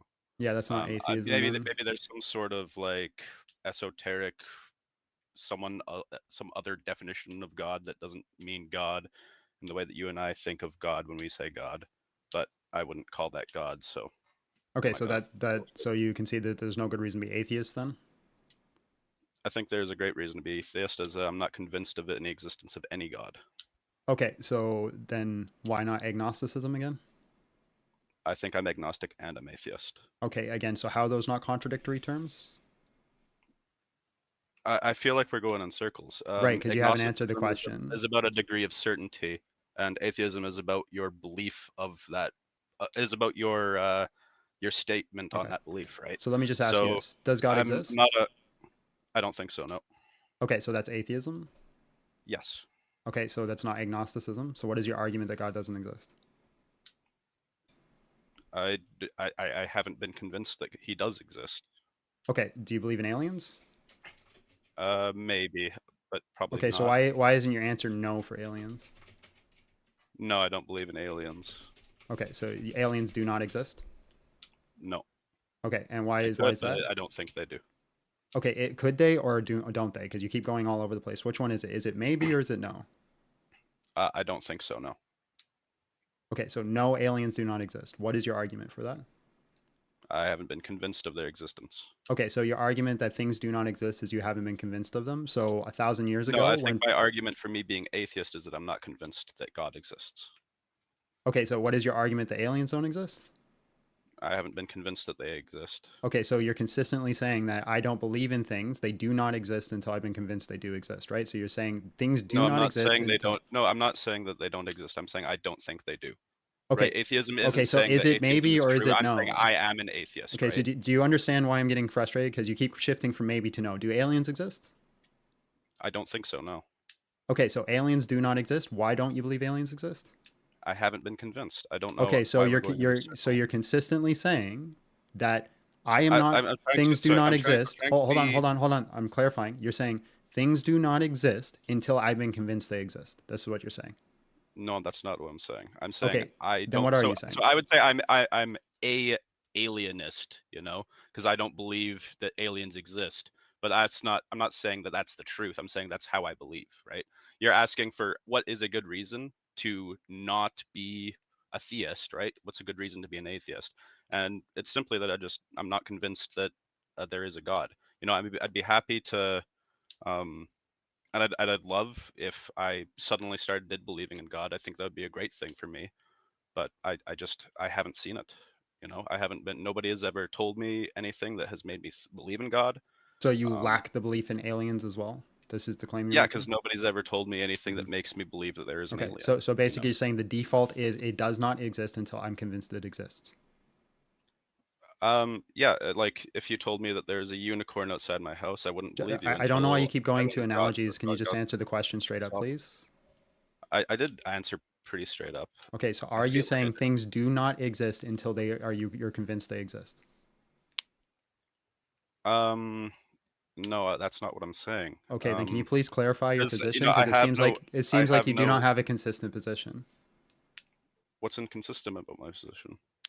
Because you're saying that you do not believe aliens exist until you are convinced they exist. So asking specifically what convinces you of things' existence, and you're saying that's not the case. So what is it? So an argument would, like, if you convince me, like some argument might be able to convince me that God exists. Okay, I might sorry, I meet don't think you I understand might what meet Jesus. I don't think you understand what I'm saying. You're saying aliens don't exist until someone proves to you that they exist, right? I'd say I wouldn't believe in aliens until someone proved to me they existed. Okay, so if you don't believe they exist, do they exist? I don't think so. No, Okay, so aliens don't exist? the aliens don't exist. No, Okay, and you believe aliens don't exist because no one's convinced you of aliens, right? correct. Yeah. Okay, so phenomenal. So what you're saying is things don't exist until somebody proves to you that they exist. Okay. Sure. Yeah. Okay, so That's my claim, then, yeah. if that's the case, if we're going to stay consistent, 1,000 years ago, before people knew Pluto existed, Pluto didn't exist. I think we're confusing a truth with with an opinion statement, right? Like Pluto did exist back then before people knew it existed. But they would have to be consistent to hold your worldview. They have to walk around and say Pluto does not exist. Well, back then when people didn't believe in Pluto, they would not say that. That's right. No, I'm They saying would they not would have say to that say Pluto it does exists. not exist. They'd have to all make Well, positive claims. yeah, Okay, so we'd have to say for everything that we've ever discovered, before we discovered it, we would have to conclude that it does not exist. So then, if we're concluding that things do not exist before we discover it, why should we even consider looking for it? are you talking? Should we consider looking for something that doesn't exist? If we conclude that everything does not exist before we discover it, why should we even attempt in discovering Well, it? I mean, I'm obviously I can acknowledge that there are things that do exist that I don't know of and I don't believe in because I don't know about them, right? You're not answering my question. If the conclusion no, is things do not exist it's a until I'm misrepresentation of what I'm saying. what I've clarified a bunch of times, that was a whole argument, right? Your whole argument is now things do not exist until I'm convinced they exist. No, that's not my argument. I'd like to That clarify. I've clarified that like six times with I'd you. like to clarify because I think Okay. that's wrong. That's not my position. What I is your do think that position? there are things that exist that I don't know that exist. Okay, so Of that's course, agnosticism. So why do you claim atheism? because I don't believe that there is a God right now. Okay, does God exist? I don't think so. No. Okay, so that's not agnosticism. That's affirmative action of no. Why don't you believe God exists? Did you say affirmative action of no? Affirmative answer of no. That's a negative answer, but okay. Sir, sure. No, I don't think God exists. Okay, so God does not exist. Why don't you believe God exists? Or doesn't exist? Nobody has convinced me that God does exist. Okay, so you're consistently saying now that you Yes, do I'm not believe consistently saying things that. exist until somebody proves to you that they exist. So therefore, if you're I'm going not to saying stay, that they if don't you're exist, going I'm to saying stay I don't consistent, believe they exist. if you're going to stay consistent, you must assume that all things do not exist. So why should you be incentivized to discover new things? I think discovering new things brings me a joy. I would love to discover God if I was able to. You're not addressing the question. If it does not exist, why would you seek it out? Well, I mean, people are seeking out all sorts of things that don't exist, you know? Like Muslims are seeking out like their whole Do they believe it ideology. exists? They do believe it exists. Okay, so you are saying you do not believe it exists. And you're saying that should be the consistent viewpoint. That until you're convinced it exists, it does not exist. So if you're going to stay consistent, why should anybody seek out anything if they do not think it exists? Why would you look for a unicorn if you don't think unicorns exist? I think it's fun to discover new things. It's nice. So you're literally looking for a it could thing that help does us not with exist? different things. Yeah, I mean, like, why did Columbus sail the ocean? Because he was looking for spices that he didn't know existed, you know?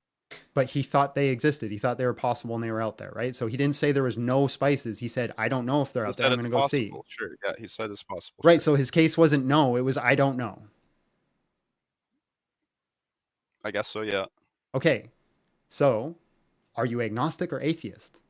I'd say I'm atheist. I would, if you were to ask me to like put my life savings on it, on whether God existed or no, I would put I would put my money on no. Okay. So Right? what I is feel your like argument that God does not exist? I have nothing else to say on that. I'm looking for an argument that he does exist. I think it's a good reason. So then you're is saying that I haven't been we've gone convinced full. We have gone full circle again. You keep conceding my point, so we can move on to the next point. And then when we push forward, you say that's not what I believe, and we have to go back to this again. So we're going full circle for the fourth time, and I'm begging that somebody votes you off the island at this point. So you keep saying that it's this I don't know claim, and then I say, does God exist? You say no, and I ask you why you don't believe, and you say you haven't been convinced of it. So to stay consistent, you have to say everything that you haven't been convinced of does not exist. I don't think that's true. No, I don't. I think you're Explain to me how I'm wrong. Because I don't know.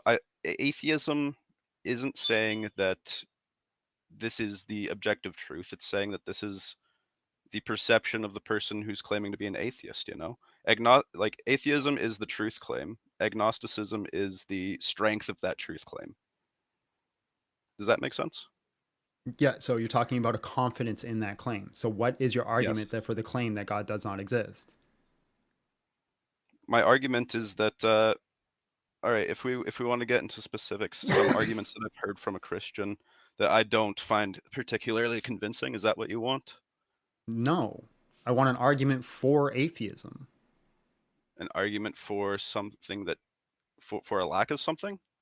An argument on why you think there is no God. So if atheism can't be the default value, what should be the default value to agnosticism? Agnosticism and atheism aren't incompatible. They're Can not something like two both be opposite maybe words. and no at the same time? It's a confidence strength in the argument. sure, you can be certain amount of confidence. We're talking about probabilities, right? If I say no to something, I can have a certain amount of confidence in that no, and I have to give an argument on why I think it's a strong probability or a weak probability. But it's still Yes. no, and I can say a percentage for that. Yes, But I and can't that's what I'm say saying. both I think maybe that and there no is at the no same God. time.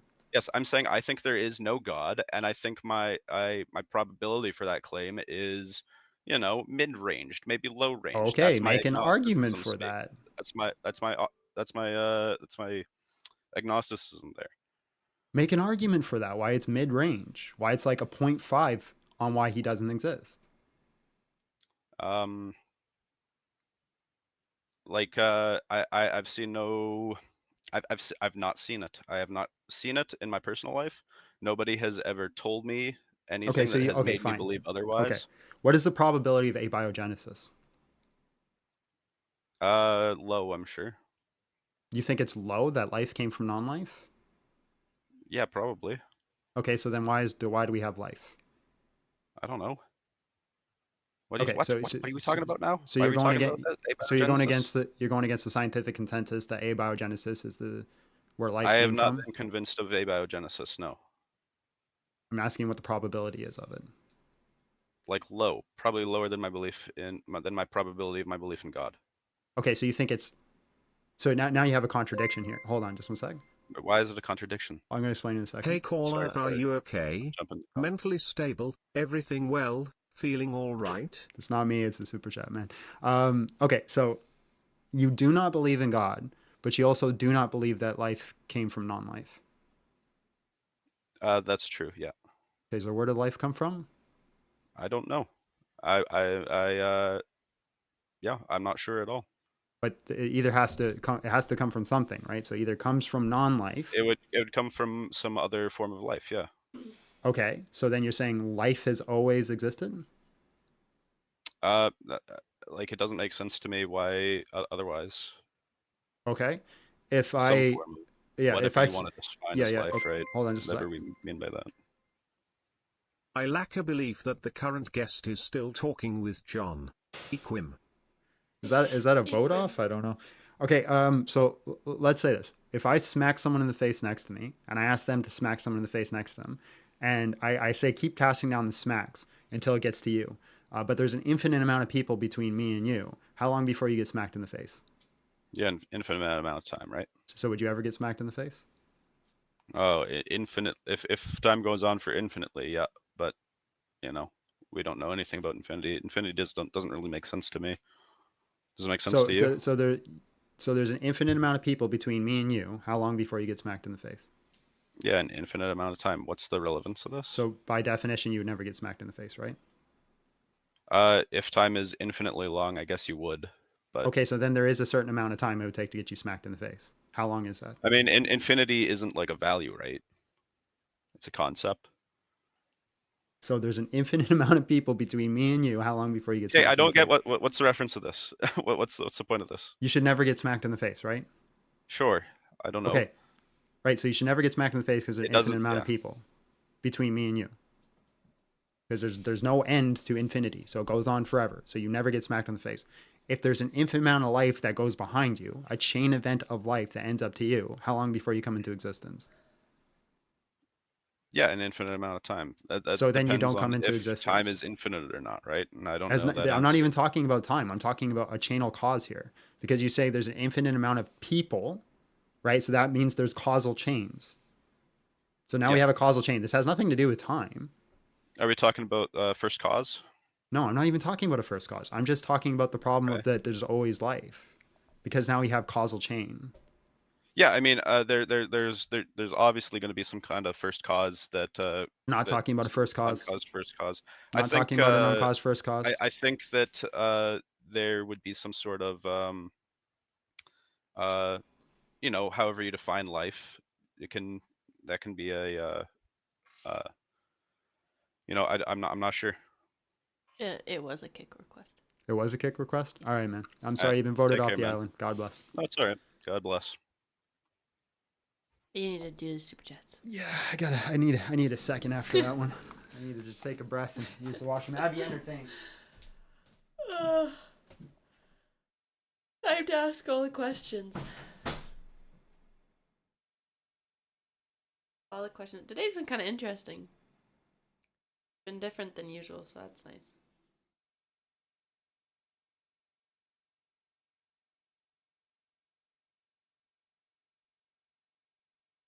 You don't have to feel bad for the kick request.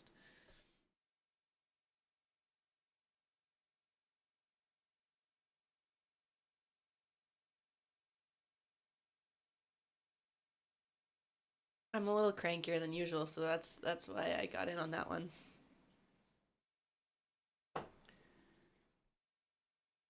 Roundhouse kick John, but then I have to get up.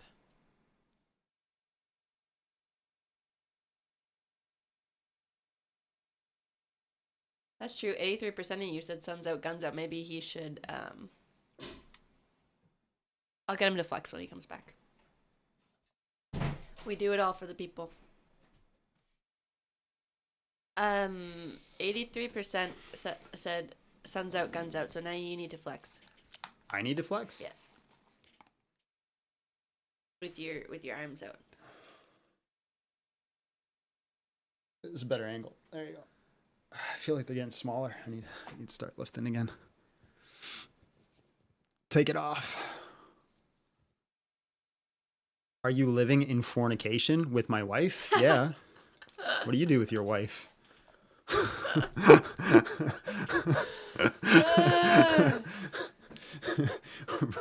That's All right, we'll do some super chats and then we'll jump on to the next guest. Oh, hold on. Oh my goodness. Okay, hold on. I'm trying to. Okay. I'll have to click that off. There we go. All right. Christ Life came in with $2. Says, does he not believe in the existence of Kim Jong-un? That's a good point. Prenum came in with $5. Says, he can't do something bad and not exist. Eternal critiques must be followed all the way through. That's people, man. Christ's life, it's all relative, but this is objectively bad. He defends human sacrifice and thinks he's moral. Bro, I know, right? Abby from Half Court, let's go. When Abby jumps in, you know you messed up. You know you messed up when Abby jumps in. Jimmy Space came in with 279 or 79. Why use so many words when few words do the trick? Based. John, permission to clip and upload that convo, or are you going to use it? Nobody needs my permission to upload my content. It's public domain, right? So you can re-up, as long as you're not just like re-uploading it by itself. That's the only thing I get upset about, because people just take my content straight up and re-upload the whole like thing as like, bro, you're just jacking my content. But if you just re-upload a clip, bro, that's all for it. All for it. $200 and no dance, no W's in the chat. Oh yeah, sorry. Sorry. W's in the chat. W's in the chat, guys. W's in the chat. He dropped 200. W's in the chat, bro. W's in the chat. Hold on. I got to remember the name of the guy who did it. Oh, it's gone. Uh-oh, I got to fix that. Because that shouldn't be gone. I must have updated. But yeah, W's in the chat, bro. W's in the chat. Oh yeah, and a dance. All right, we got it. Style Rail Woodworking came in. Oh, we already got that one. We got that one. Good. All right. Got that one. Okay. And assuming John asks, the $10 super chat is about the Jew combo. Oh, fair enough. Fair enough, my friend. Dang, I thought I fixed that super chat issue where they just vanish. Hopefully I don't miss any. I think we should be okay, though. It was me. All right, Funky World. Thank you, sir. Thank you. I apologize. I'm just bad with names. It's not a personal thing. But although a very generous donation, I should at least take the time to memorize your name. What a douche I am. W's for Funky World in the chat, guys. He's also very funny. W's for Funky World. W's for Funky World. W's for Funky World, everyone. W's. Oh, wait, I got to be screaming, too. That's the issue. You got to scream. Oh, and then do this. That's what they all do, right? And this. W's for fun. Love you. All right, let's bring in the next guest.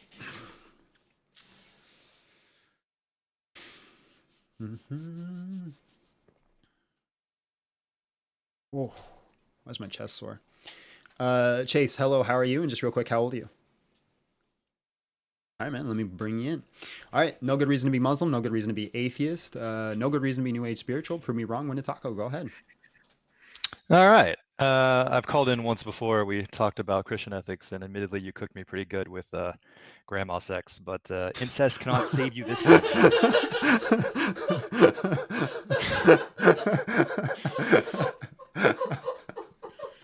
So be prepared. Okay, I heard the grandma sex part, and I didn't hear anything after that. What'd you Came say? out of nowhere. Incest cannot save you now, John. All All right, right. bro, what's up? Go I'm ahead. coming for that taco. Okay. So I think there is a good reason to be atheist. So if we Okay.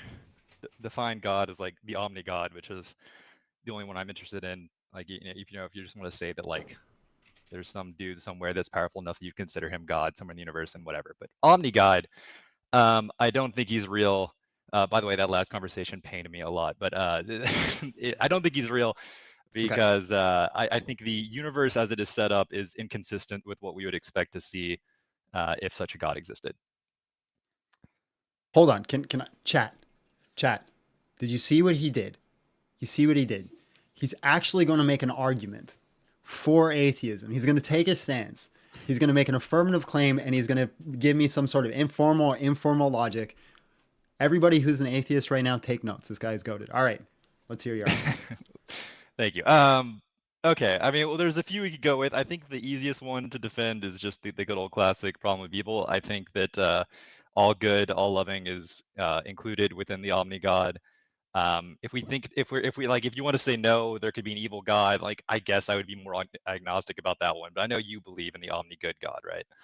Yeah. Now, omni depends on how you're defining those terms of like omniscient, omnipresent, all powerful. I always get them mixed up, but we understand the concept.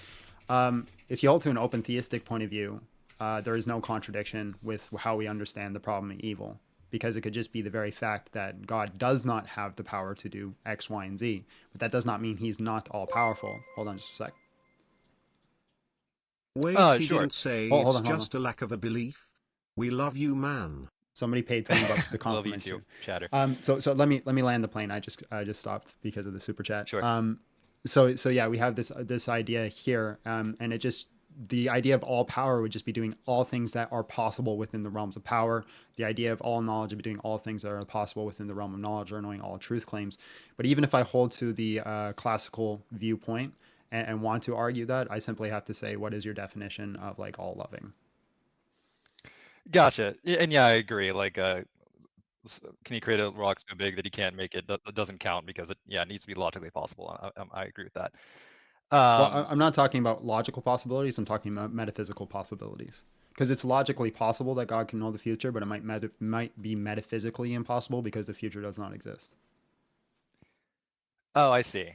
Do you make that specific claim? No, I'm a Okay. classical theist, but I just bring it up to point out the fact that even if you presented an argument against the classical idea of theism, it doesn't negate the existence of God. Gotcha. I think yeah, if you like adopt some type of like metaphysics where you say the future doesn't exist, so therefore even an all-knowing God couldn't know it, then maybe I don't have that metaphysics. I think I share your metaphysics in that case, and like the future is knowable, at least in principle. But yeah, I agree that if you use that other one, then you could get around it. But yeah, basically, I think that the omni God needs to be all good. He needs to be omnibenevolent, and I think it's clear that this universe was not created by an omnibenevolent God. Okay, so then you have to give me a standard of like what is considered all loving and why God doesn't meet that standard. Do you agree that suffering is bad? No. Do you agree that pointless suffering is bad? No, not necessarily. Okay, so you think that if God had just created a truly hell world, like the Dante's Inferno hell world, where everyone's just getting tortured constantly, that would not be inconsistent with God's nature? Right. So If the problem that is was all that the universe was. the problem is you're just kind of relying on my intuition pump. That's not really an argument. It's kind of like a question. So you're trying to assume certain intuitions I have and then build off of that. Yeah, because I don't think there's ultimately, I don't think we're going to be able to come to a strict. So this is more of a probabilistic argument than like a purely logical one. I don't think that we're going to be able to come to like a strict definition. Like we're not going to be able to know with certainty many of these factors involved, but I do think we can, like, if we just based on trying to find a base assumption that we can agree on, at some point we're going to have to like bottom out and philosophical bedrock with something that we just kind of are asserting. And my kind of baseline like assertion would be that Dante's Inferno hell world would be bad.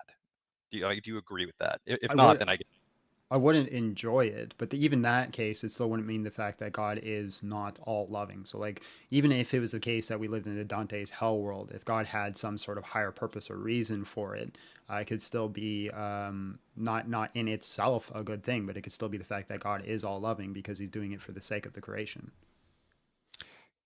Okay, so I would say that that would be, at least in principle, logically conceivable. But if you and I were in that world, we would both be pretty convinced that that's not what's happening, right? Like evidence would point to this is not an omnibenevolent God ruling us right now. No, I wouldn't say that at all. Because let's say I live it like, listen, I've lived a hard, rough life, man. I've gone through some shit.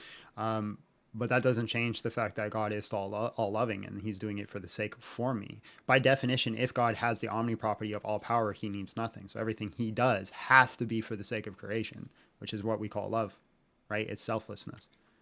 So if God is doing it for my sake and for my betterment, well, who am I to say that He's wrong to do so? Right, that's technically possible, but I'm just saying if we look at the evidence, like if you and I are trying to consider if we're sitting in this hell world versus like a relatively like really nice world, and we're trying to consider between two hypotheses, we're like, hey, do we have an all good God or do we have an all bad God? We won't be able to say for sure because it's always the case, it's always true that maybe we live in the all good God world and He has some unfathomable reason for why we're just being tortured Mm-hmm. for all eternity. But I'd say we would probably both agree that it's probably more likely that we're living in like the all bad God world, right? Well, I don't think it's logically possible to have an all bad God. I think that creates a contradiction, especially if we're talking about the omni property God. And the Or thing, okay, fine. Then this just to not an me, all good god, like a kind of like a Zeus-like god, maybe. well, then that's not an omni property God, which is what you're arguing specifically against. Okay, so why don't you think there can be an omni bad god? Are you using like a negation Yeah, form of good? because if he's all powerful, he can't need anything, and for him to do something that's evil would have to be a selfless act, which requires he needs something, or selfish Can I act. not Sorry, selfish can I act. not selflessly want your destruction for your own good? Because I think your destruction would be bad for you. Wait, what? So like when you say someone is selfless, Selfish. In we this context, is selfish. Why he couldn't be evil is because doing evil no, things is yeah, a I got you. selfish act. But Yeah. I'm saying for selflessness, like if I want something, if I'm being selfless to you, I Hmm. want something that's good for you for your sake, not for my sake. Can Right. I not selflessly want something that's bad for you for your sake because bad things should happen to you? What? I don't understand that. It's just it's a reversal of selflessness. Like you and I, because we value good, we always consider selflessness to be, if I'm being selfless to you, I'm wanting good to you for your good sake. But could an Mhm. omni evil God not want bad things to happen to you for your sake, not for his sake? Selflessly want bad things to happen to you. God wants bad things to happen to me for how is that for my sake then? By definition, it Because wouldn't be for my sake. how just how your like our version conception of God values good, this version of God would value evil. And he would selflessly want evil things to happen to you for your sake, not for his sake. Just how our God wants good things to happen to you for your sake, not for his sake. How are you defining evil here? Uh well, that does get hard. Evil is bad. That's why I was kind of gesturing towards eternal suffering being bad. I was trying to look for like a base assumption we can agree on because I don't know if we're gonna be able to find like a strict definition of it. But if you have one, please share. I don't know. Well, so my definition of evil is just the negation of good. Uh, I I mean I disagree with that one because there's plenty of things that are just kind of neutral, right? Like if a deer is So standing in so the forest and nothing is happening to it, that's neutral. If it's getting tortured, that's bad. so hold on. Are you saying that evil has ontology? Um,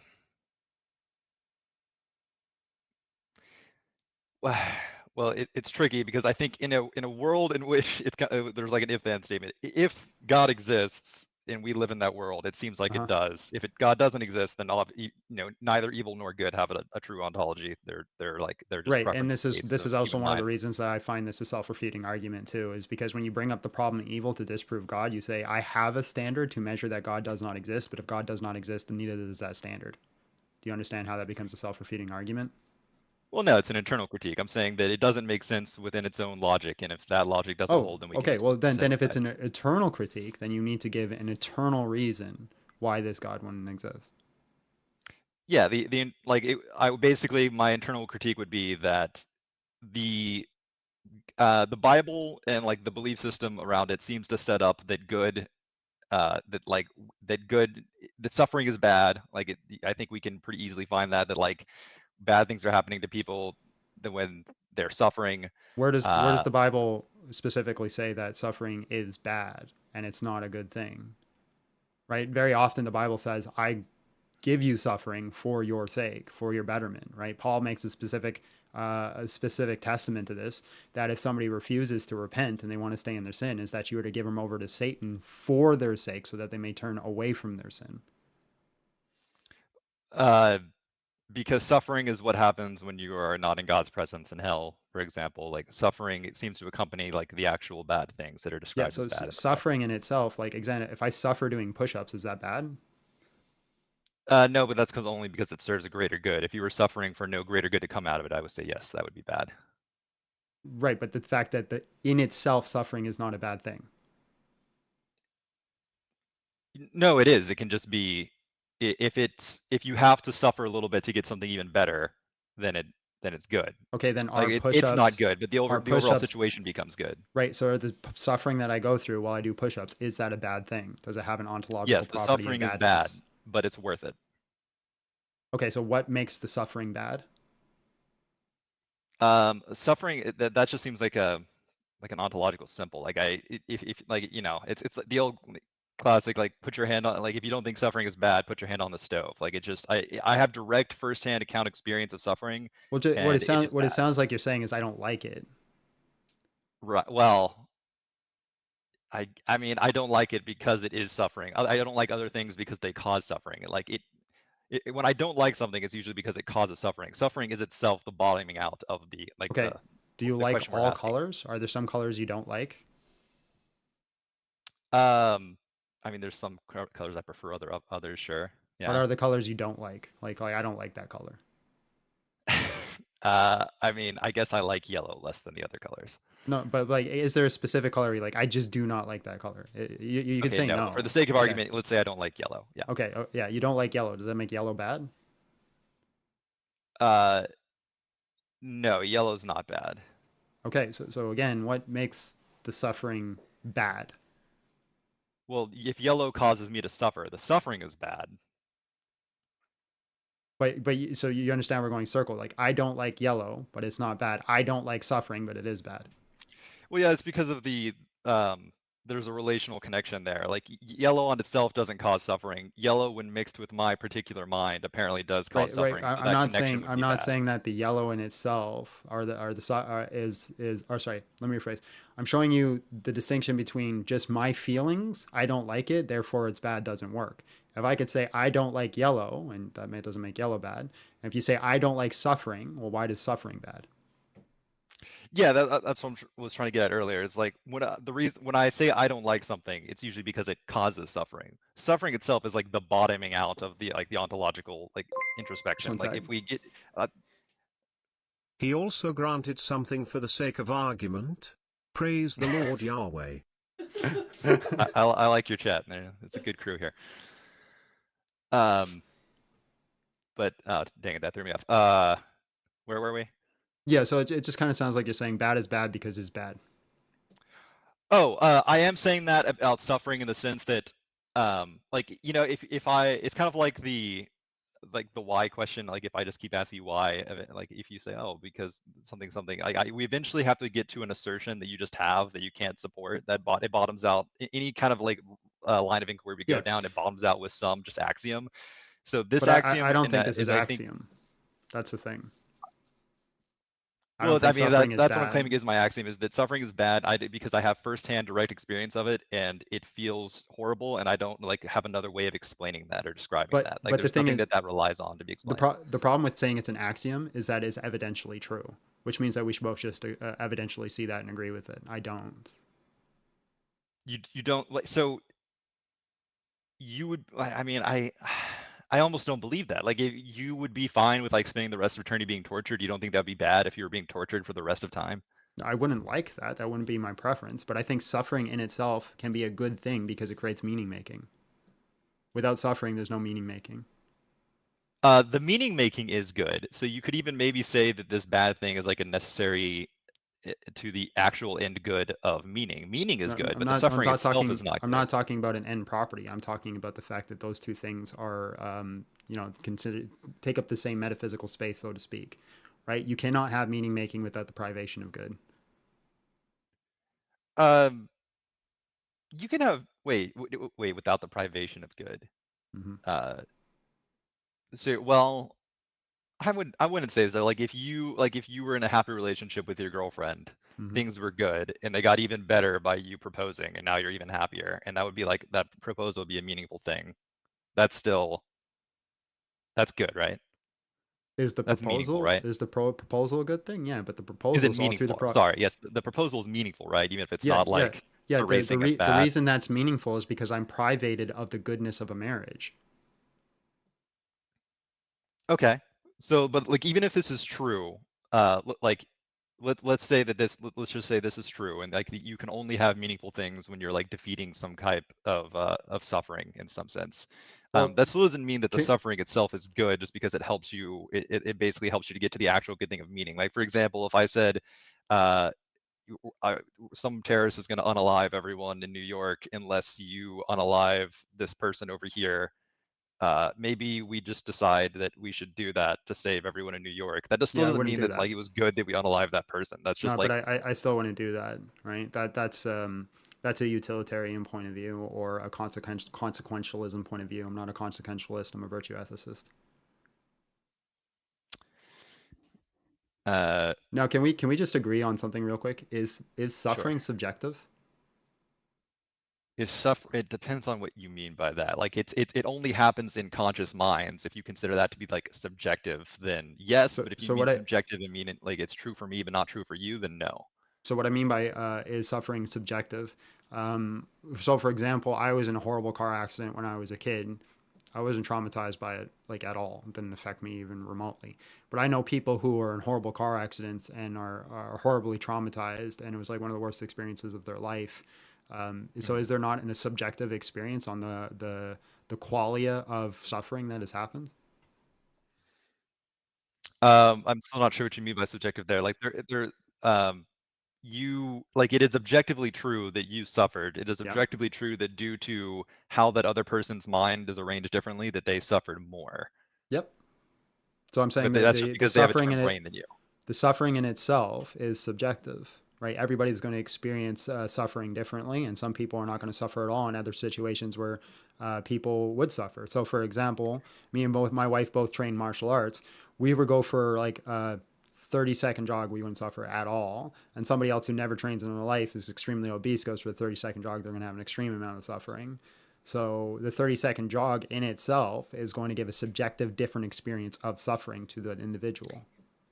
But I think it can be like said like that in shorthand, but it's only true because it's a summary of the situation. The true situation is that there's a different brain. The brain one is undergoing stimulus A of jogging, and then it suffers X amount, and then brain two, which is different, undergoes more suffering because its brain is composed differently. Sure. So Like there's an then objective suffering reason is for why that's subjective. happening. Sure, but then suffering is still objective. How do you measure or quantify suffering as being too much or too little? I think it's in principle measurable, but it's not in practice measurable. Like it is objectively true that when I stub my toe, I'm not suffering as much as when I put my hand on a stove. But we don't currently have a method to estimate values between conscious states, or sorry, not estimate, but measure values between conscious states. Yeah, so you cannot measure or quantify suffering. So how can you In say in that when practice, something is too much suffering or too little suffering? I would say, does it lead to like it's too well it's hard to say exactly, but I like that's why it's easier to point to clear cases like the classic a deer gets trapped under a log in Right, the but that's wood. intuition Like pumping. yes, it So you're is. just relying on my intuition. Like my intuition just said that isn't horrible. How do you argue against that? If you really, I mean, I guess I'm definitely relying on intuition pumps because, like, I think we're bottoming out on an axiom, and I'm hoping we have a shared somewhere we have a shared axiom that I can convince you on. If we don't, then yes, this is a fruitless effort. It will not work. I guess my hope is that you really would think that a an animal being tortured in the woods to no greater good would be a bad thing. If you actually don't Yeah, think that, then yeah, there's nothing I can do, yeah. So the problem is there are cultures who generally don't think that. So for example, there's this and I whole think they're thing. wrong. Yeah, there's this whole thing in Asian cultures that have happened where they think that the suffering of the animal is a good thing because it makes the meat more tender. So they actually torture their animals, and they don't see it as like an issue at all. Right.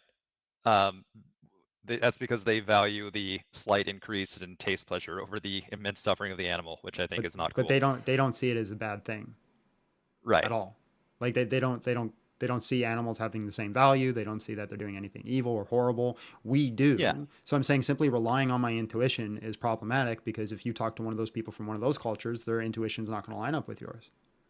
Well, it depends because we might actually share a base axiom that they are not properly acting in accordance with, and I could try to point out like contradictions in their like Well, inconsistencies in their yeah, worldview that would lead you're them saying to. they may be able to. I'm also saying you may not be able to. That's my point. I agree. I Yes. completely agree. Yeah, that is possible.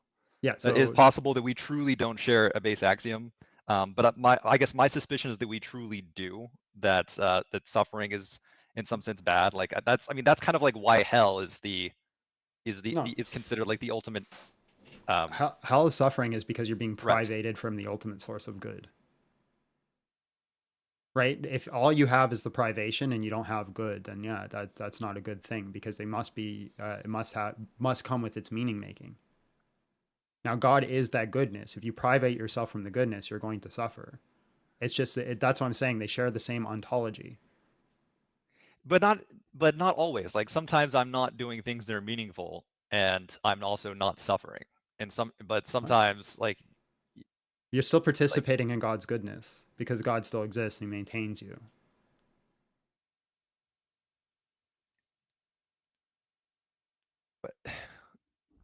so I don't know. Like I guess would you? I think I even heard you said earlier that you're like a hopeful annihilationist. I think that entails that you agree that like not existing would be worse. It would be better than being like tortured forever, right? No, I didn't say I'm a hopeful annihilationist. I said there you can be a hopeful annihilationist. Oh, I thought you were. Okay, well, dang it. We'll be a hopeful annihilationist so that this works. Well, I'm kind of I'm just fine kidding. with both viewpoints. Okay, no, Right, like so see, here's the thing: there are people out there that would prefer annihilation. And here's the thing: me personally, I would actually prefer hell over annihilation. I would prefer to suffer forever than cease to exist. really. Yes, See, that might just be where we can no longer like if that's true and I can never convince you that that's not true, that might just be like a bottoming out. Like to me, that that's is just like true. so obviously false.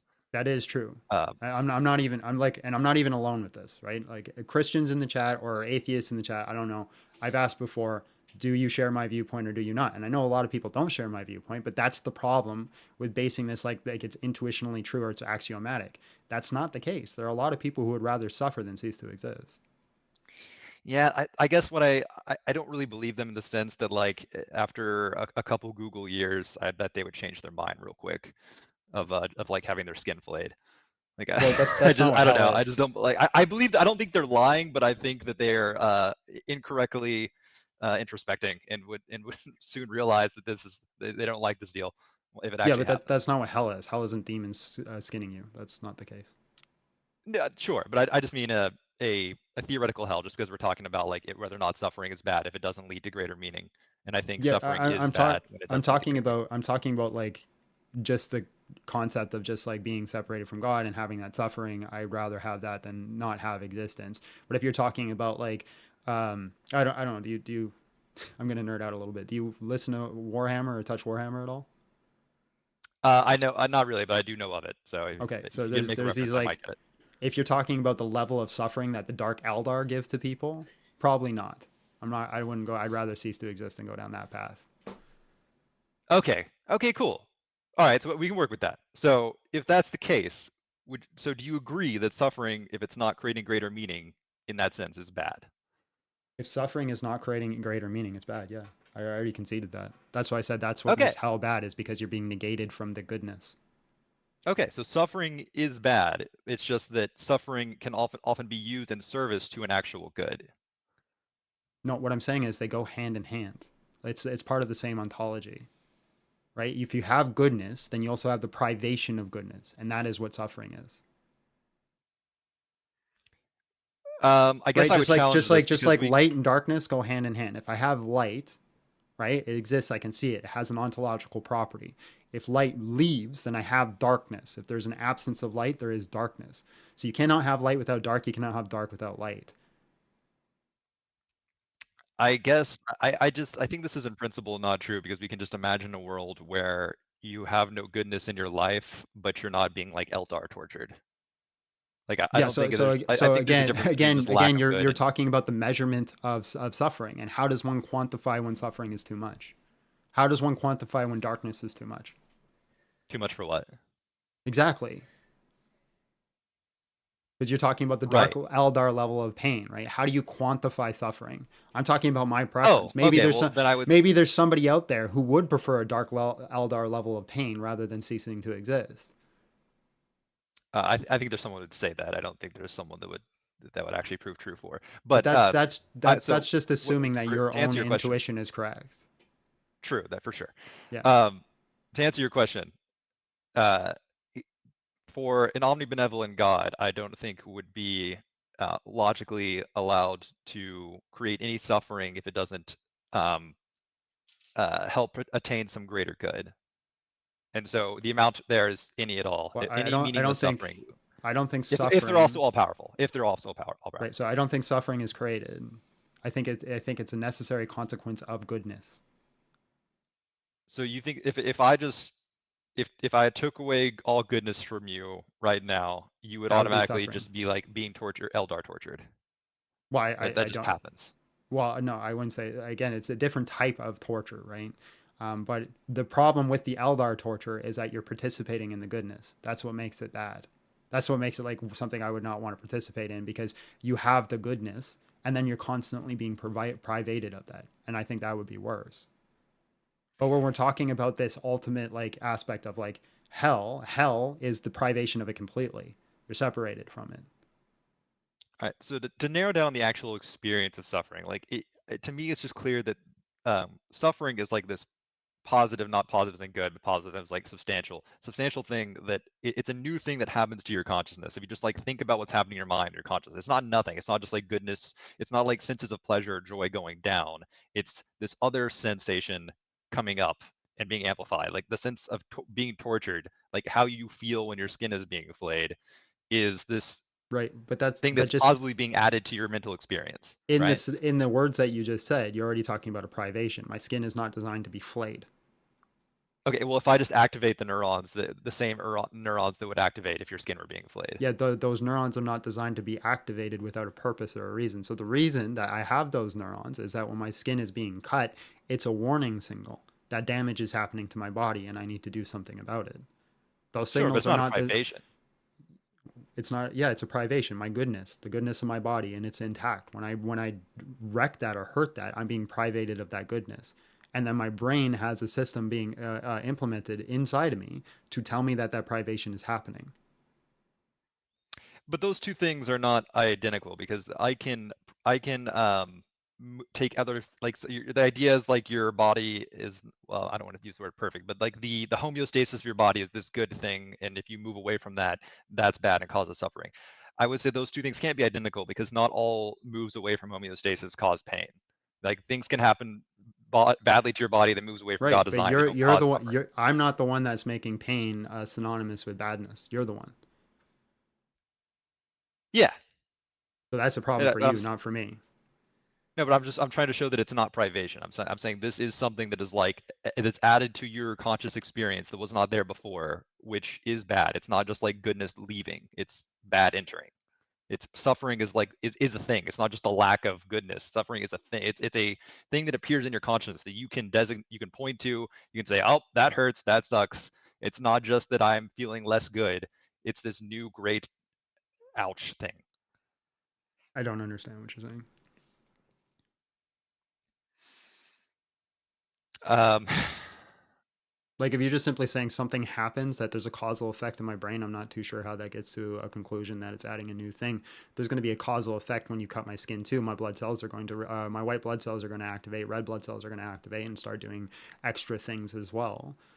So there is going to be these good things, like the warning mechanism that I'm being hurt is a good thing. I don't think that's a bad thing. So I still think it's a privation of what is good. okay, so maybe this is a way to make it make sense. So like the idea that um, that suffering is bad and bad is the privation of good. So like if we think of like a glass that's full of goodness, the idea is that just if we empty it of all goodness, all that's left is the maximal possible bad. In this case, we're saying suffering. And I'm just saying I don't think that the privation Well, theory works here because I don't think that's what happens. you're I also think if kind you of, empty the glass, you're numb. You're not being Eldar tortured. you're also kind of saying that suffering is bad. And I said at the start of the conversation when you asked me, do I think suffering's bad? I said no. But So then I like thought you we're agreed kind it of is going bad off if of it's this not leading. intuition. But then you did agree that it's bad if it's not leading to greater meaning. Yeah, if there's no meaning making in suffering, if it's just by itself without the participation in goodness, then it's not something that you would want to do or be part of, because Right. they And, work and together. my You need contention the is I do goodness, think you need meaningless them in suffering conjunction. occurs. So you need those things in conjunction, right? So I need the Agreed. goodness So and the suffering. So just simply suffering in general is not just bad. Suffering right, alone, where that's the only thing that's happening, is not a good thing. No, because there right. And is my claim by is that definitely like there think about the words I'm saying though. It's not a good thing because it's missing the goodness. oh, so you're saying that okay, so maybe that's where our contention is. You think everything is equally bad without the goodness. So Eldar torture is bad because it's has the good, but like sitting in an empty room with no God present would be equally bad as Eldar torture. What I'm saying is, so I would not. I'm not talking about Eldar torture is the worst kind of bad. I'm saying I wouldn't want to do that. That's what I said. Now, but you're kind of focusing on Okay. that as like that is the measurement in which I'm using. I'm not using it as a measurement. Okay. So maybe we're at an impasse at that particular point, but just to move back, because you do agree that it's uh it's bad without the meaning making part, right? So would you agree that that means that if we can point to an instance of suffering in the real world that has no meaning making, that is bad? Yeah. Okay. Do you agree that there are at least probably some instances like that, like a deer getting trapped under a log somewhere in the No, world? Why? because this life isn't only this life. So if Do God you think defeats deer the go to evil, heaven? yeah, I do. Oh, well, wouldn't it be better if they got to heaven without like the suffering? Sure. So why didn't we do that then? I don't know. Okay, but that's evidence to that's I agree that it's not conclusive evidence, but that is evidence that God is not either all that is not all knowing and all good because it Why? seems to us at least like he could have done that, right? Why? Why But is all that we have to evidence go off of towards our that? seemings. Because based on the knowledge that you and I have, which we admit is likely not everything, but that's all we can ever go off of. It seems like an all-knowing, all-loving God could have given this deer a better life and also sent it to heaven, but it seems like it didn't. So either Okay. that's kind of evidence that God is not all good or not all good and all-knowing Why? or all-powerful. Because it seems to us like if he did have those properties, he could have done this, but he didn't. Okay, but you're just saying he could have and he didn't, so therefore he's not a loving. Why? Because if he was all good, well, not I'm not saying loving because I'm not exactly sure what that means, Right, but if he was all where you're good, talking about is specifically a mechanism in which God must conquer the evil. You're saying he doesn't do it in this specific way, so therefore he must not be good. well, you can't conquer evil. Either evil doesn't exist in your ontology. So, so we're talking about the idea of defeating evil, right? Which being the maximal levels of good. So God defeats evil in the end, right? And so we point towards the maximal forms of good, not having that privation.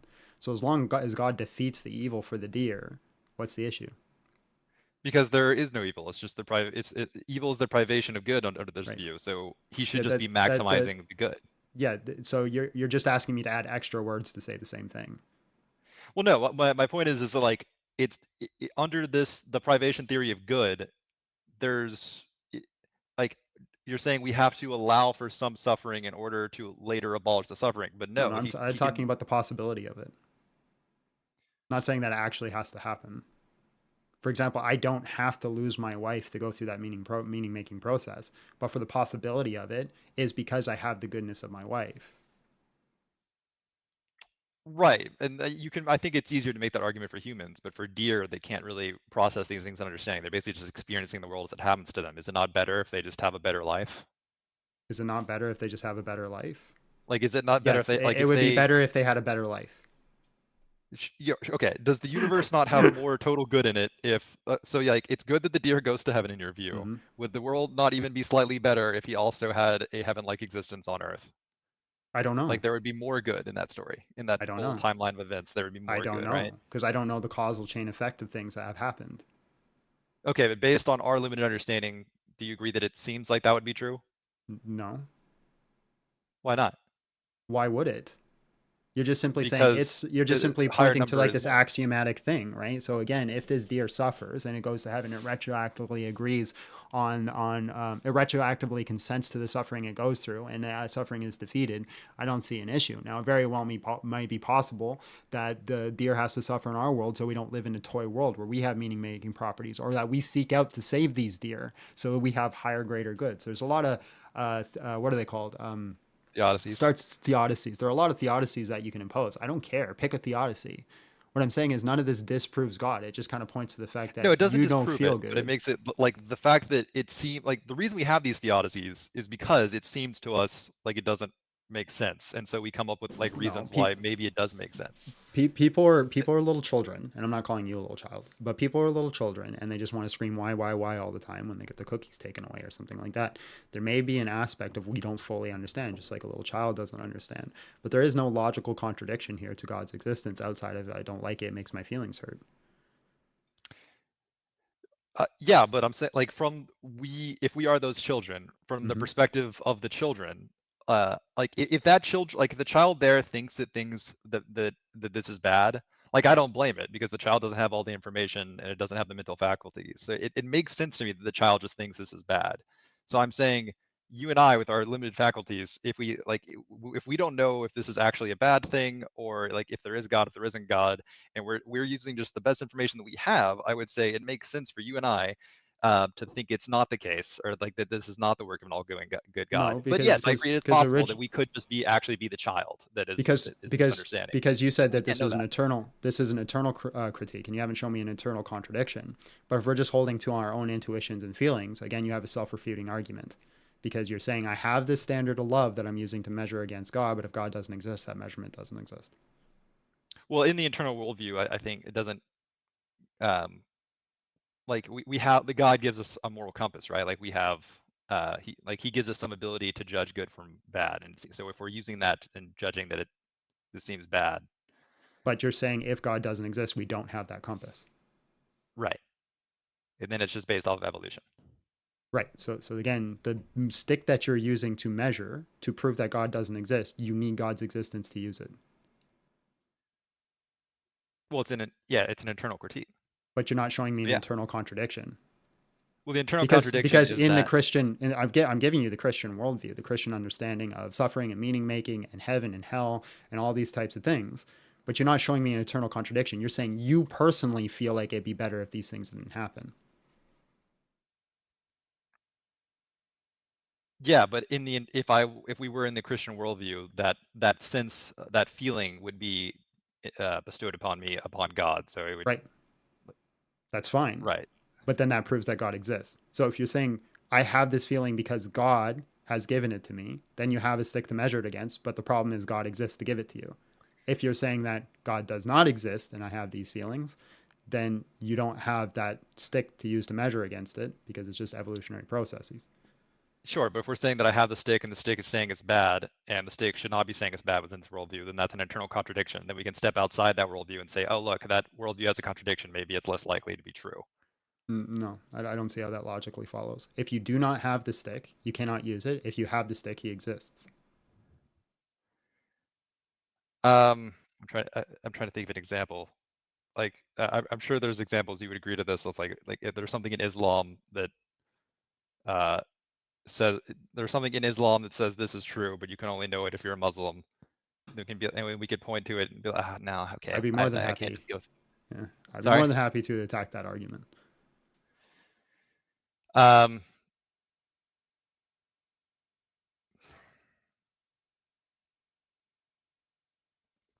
I can't think of a good example, but this just, I mean, I promise this is true. Like, if you haven't, if there, like, if we can point to something that is internally inconsistent, even though it only works internally, that's the whole point of an internal But inconsistency. you haven't shown me Then an we can then internal step outside and say inconsistency. that it doesn't work. You haven't shown me an internal inconsistency. You've showed me an inconsistency between how you feel morals should work and the Christian worldview. Yeah, that's inconsistent. You're saying I don't think that deer should suffer. Well, the Christian worldview Okay. doesn't say that. All right, that's fair. But I guess what I would say is I think that most Christians would agree that suffering is bad. And if the Christians agree that suffering is bad, then they, and I can point to instances of meaningless suffering, then they should agree that there's an inconsistency in their worldview. In their specific worldview, I'm talking about the Christian worldview. Most Christians haven't read the Bible. Want to see? Hey, chat, how many Christians in this chat have actually read the entire Bible? Watch. And I'm not judging them. I'm just saying you can't say fine. you can't appeal to an ad populum. Would you agree to that if statement then? That if suffering is bad and Christianity contains meaningless suffering, then Christianity contains an internal inconsistency. If say that again.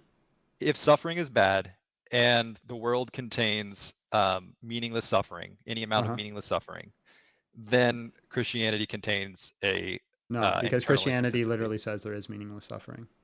Church fathers speak on that specifically. Oh, it does? I thought that was like the whole reason of theodicies is because Christians don't want to admit that such a thing exists. Right. That's why I don't care about theodicies too much. Oh, well, damn. All right. Well, okay. Well, fine. If your version of Christianity doesn't mind meaningless suffering, then I agree that this doesn't work. My argument fails. All right. But I guess did you see the chat, by the way? Did you see the chat? I would say that most Christians, at least maybe it is because they haven't read the Bible, but I would say most Christians would agree that that's a problem for their worldview. Yeah, there's a lot of like, I'm not a Protestant Christian. I don't share my denomination, but it's definitely high church viewpoints. But there's a lot of Protestant Christians that have gone to that worldview and that point, and I think that's a problem of Bible only mentality. Right, is that you just start inventing dogmas that were never there in the first place. All right, well, fair enough. I mean, we could also talk about like the resurrection or something, but I feel like I've taken up enough of your time, probably. You're great. Maybe another time. One thing I appreciate you, man, is that you're genuine, you're honest, you have good conversation, you make good points, and you don't argue stupid things. So you're always welcome to come back up here and have a conversation, man. I appreciate that, man. I will do. You have a good one. All right. God bless. You too. See ya. W's for Chase in the chat. W's for Chase. W's for Chase in the chat. Guy is super based. I always appreciate it. And again, you see what he did? He came up and he argued in affirmative. He's like, here's why I think atheism is true. He brought up the problem of evil and all the reasons he thinks the problem of evil works. And that actually is an argument. Do I think it's a good argument? Personally, no. But I understand why people think it's a good argument. And for a lot of people, it is a good argument. That's the problem with this, is that it is subjective on what you think is good and what is not good. But he doesn't just come up and say, I don't have to argue anything. I'm just right. Like most atheists do. He came up and was like, yeah, this is a good reason for atheism. And you know what? The problem of evil is probably one of the better arguments that you can use for atheism. Same with like divine hiddenness, if you use that kind of argument. But yeah, it argued a positive claims. W's, atheists, take note in the chat. There you go. And then on the same note, he got me to contest my worldview because he has to challenge it against my worldview. Super based. I think we got time for one more. So let's bring in another guest. Oh, let's do super chats real quick. Meow. Meow. What are you yelling about? Remember the guy who created axioms? Good times. I remember that, yeah. Van came in with 999. What up, Big John Steele? How's it been? Missed you. Things have been mediocre, not well. Watch your update video, but it is good to see you. Welcome to the chat. I think that's it. That's good. Perfect. We can just jump into the next guest.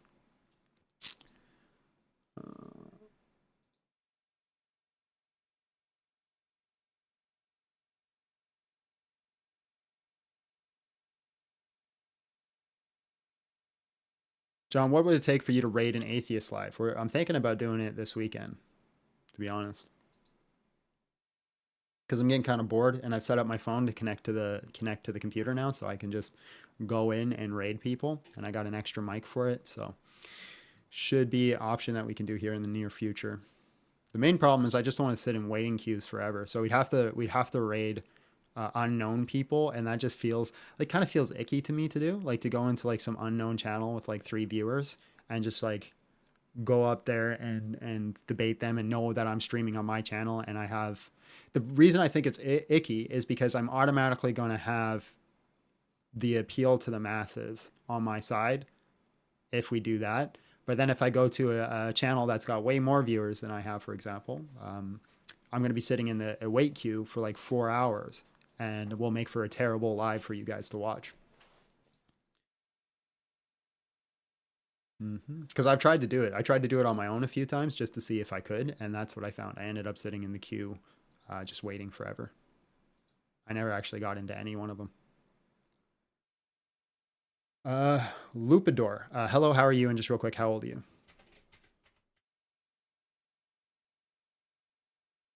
Hold on. I don't have you in the channel yet. I just need your age. All right, so let me bring you in, man. All right, so no good reason to be Muslim, no good reason to be atheist, no good reason to be New Age spiritual. Prove me wrong, Minutaco, go ahead. Well, I'm an agnostic atheist. I think my whole life I never really believed into God or Christianity in specific. I just wondered, you said there's no good reason to be an atheist, and I wonder why. Yeah, so just one second. Baby, Yeah. would you mind grabbing me a pop? No. Thank you so much. Yeah, so why I don't think there's any good reason to be atheist is that there is no arguments or evidence, or even the claim in itself doesn't make sense. It's inconsistent and creates contradictions. Which claim do you refer to? So, for example, you said you're agnostic atheist. Those are two contradictory terms. One says maybe, one says no. Something can't be maybe and no at the same time. That's a contradiction. That's not a contradiction, because atheism and theism deals with what a person believes, and Gnosticism and agnosticism deals with the knowledge of the person.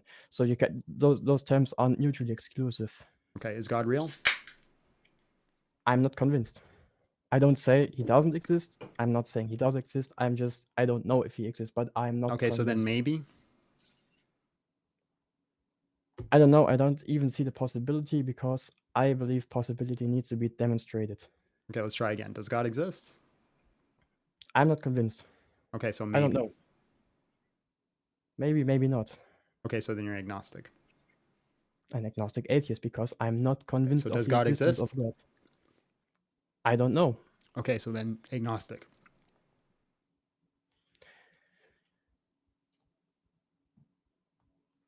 So you don't think agnostic atheist is a thing?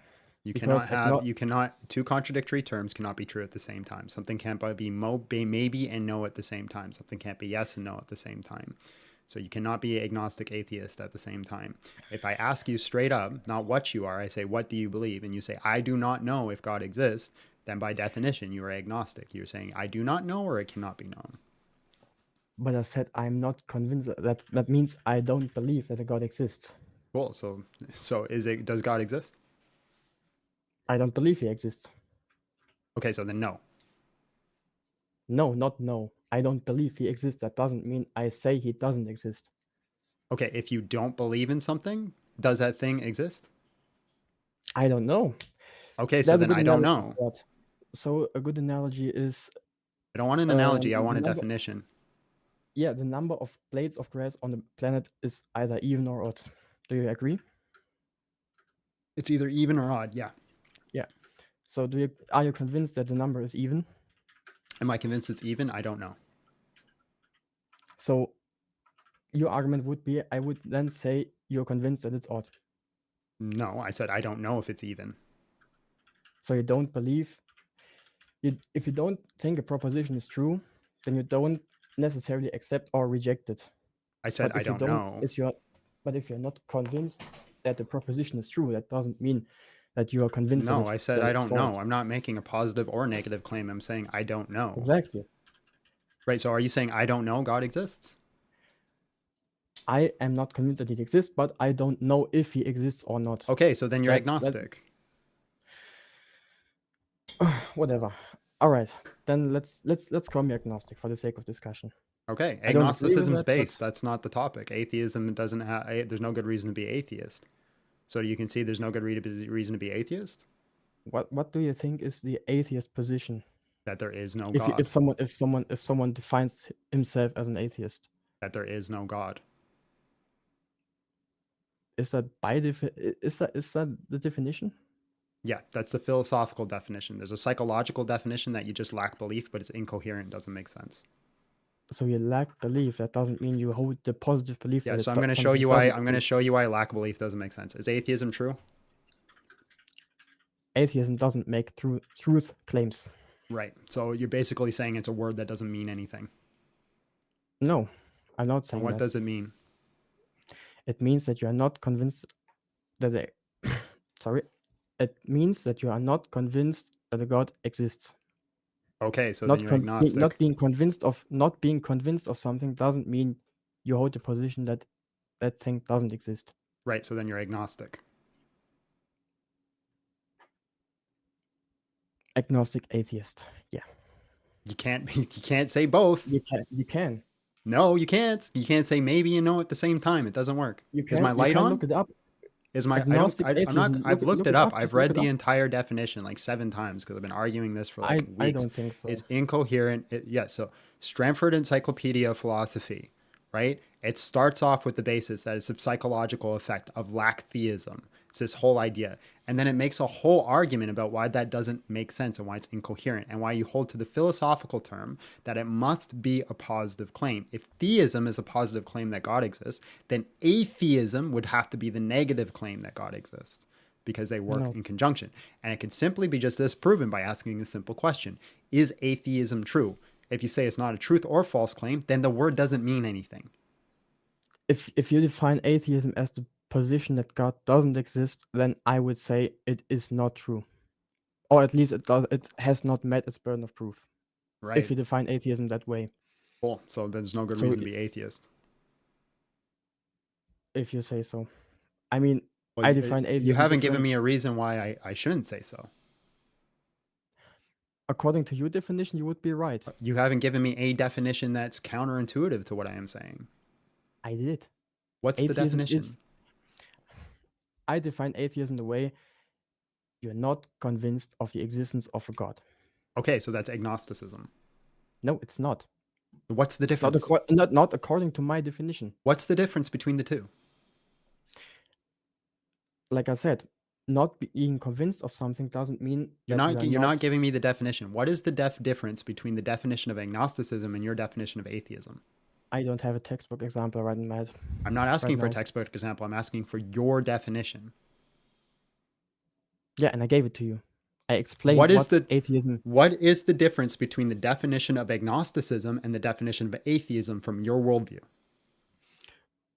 One term in specific, Gnosticism, makes a claim about the knowledge of an individual, and theism and atheism deals with the belief. What's the difference between belief and knowledge? A belief isn't necessarily bound to evidence, I would say. Really? Do you believe that you're in a house right now? I do. Do you believe you're on a phone? I'm not on the phone. Do you believe that you could talk? Yeah, sure. So what's the difference between belief and knowledge? In fact, I know that I'm talking. Okay, do you believe you can talk? I know that I can talk. But do you believe it? I don't know what you're trying right now. Do you believe it? Yes or What are no? you trying to get to right now? Do you believe that you can talk? Yes or no? Yes. Okay, so what's the difference between belief and knowledge? Knowledge is declared by evidence. Knowledge is declared by evidence? I would say so, yeah. Okay, so do you believe you can talk? Yep. Do you have evidence of that? Yep. Okay, so what's the difference?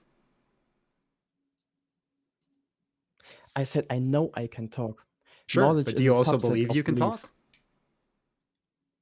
Knowledge is a subset of belief, so you have to have belief before knowledge? Yeah, I would say so. Okay. I How do you think how do you if you believe something without knowing of something?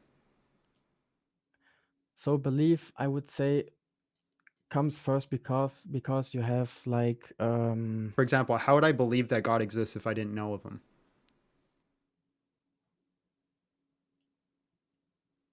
I don't know.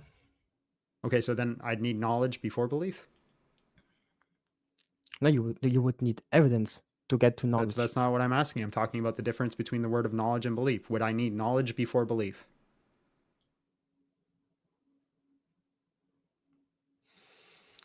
Need to think for a second.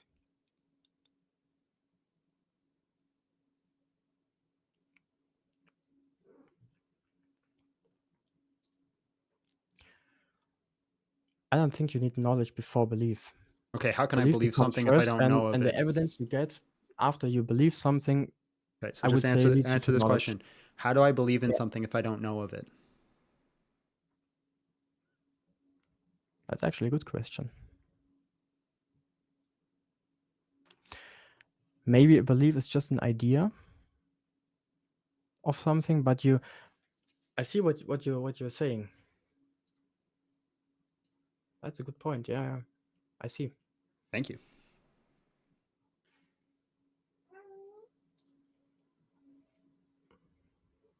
You have a cat? Yeah, he's hungry. He's super cute. He's really hungry. Go feed If your I cat, know bro. if I know get him away or say he Wait, should go hold away on. and Do you he's believe really your loud. cat is hungry? I know he's hungry, and I base it on the evidence that How do you know I he's know he's hungry? hungry. I know he's hungry because he does it every time he's hungry, and then when he does that, Is it and possible? I Is it react. possible he just wants attention? It's possible, yeah. Okay, so how do you know he's hungry? I have, I would say, because when I feed him after he yells at me, he isn't like that anymore. Okay, but it's possible that it could be a different way, so therefore you have to believe that he's hungry based off your knowledge? If you lay it out like that, probably. Okay, so then yes, again, what yeah. is the difference between agnosticism and atheism?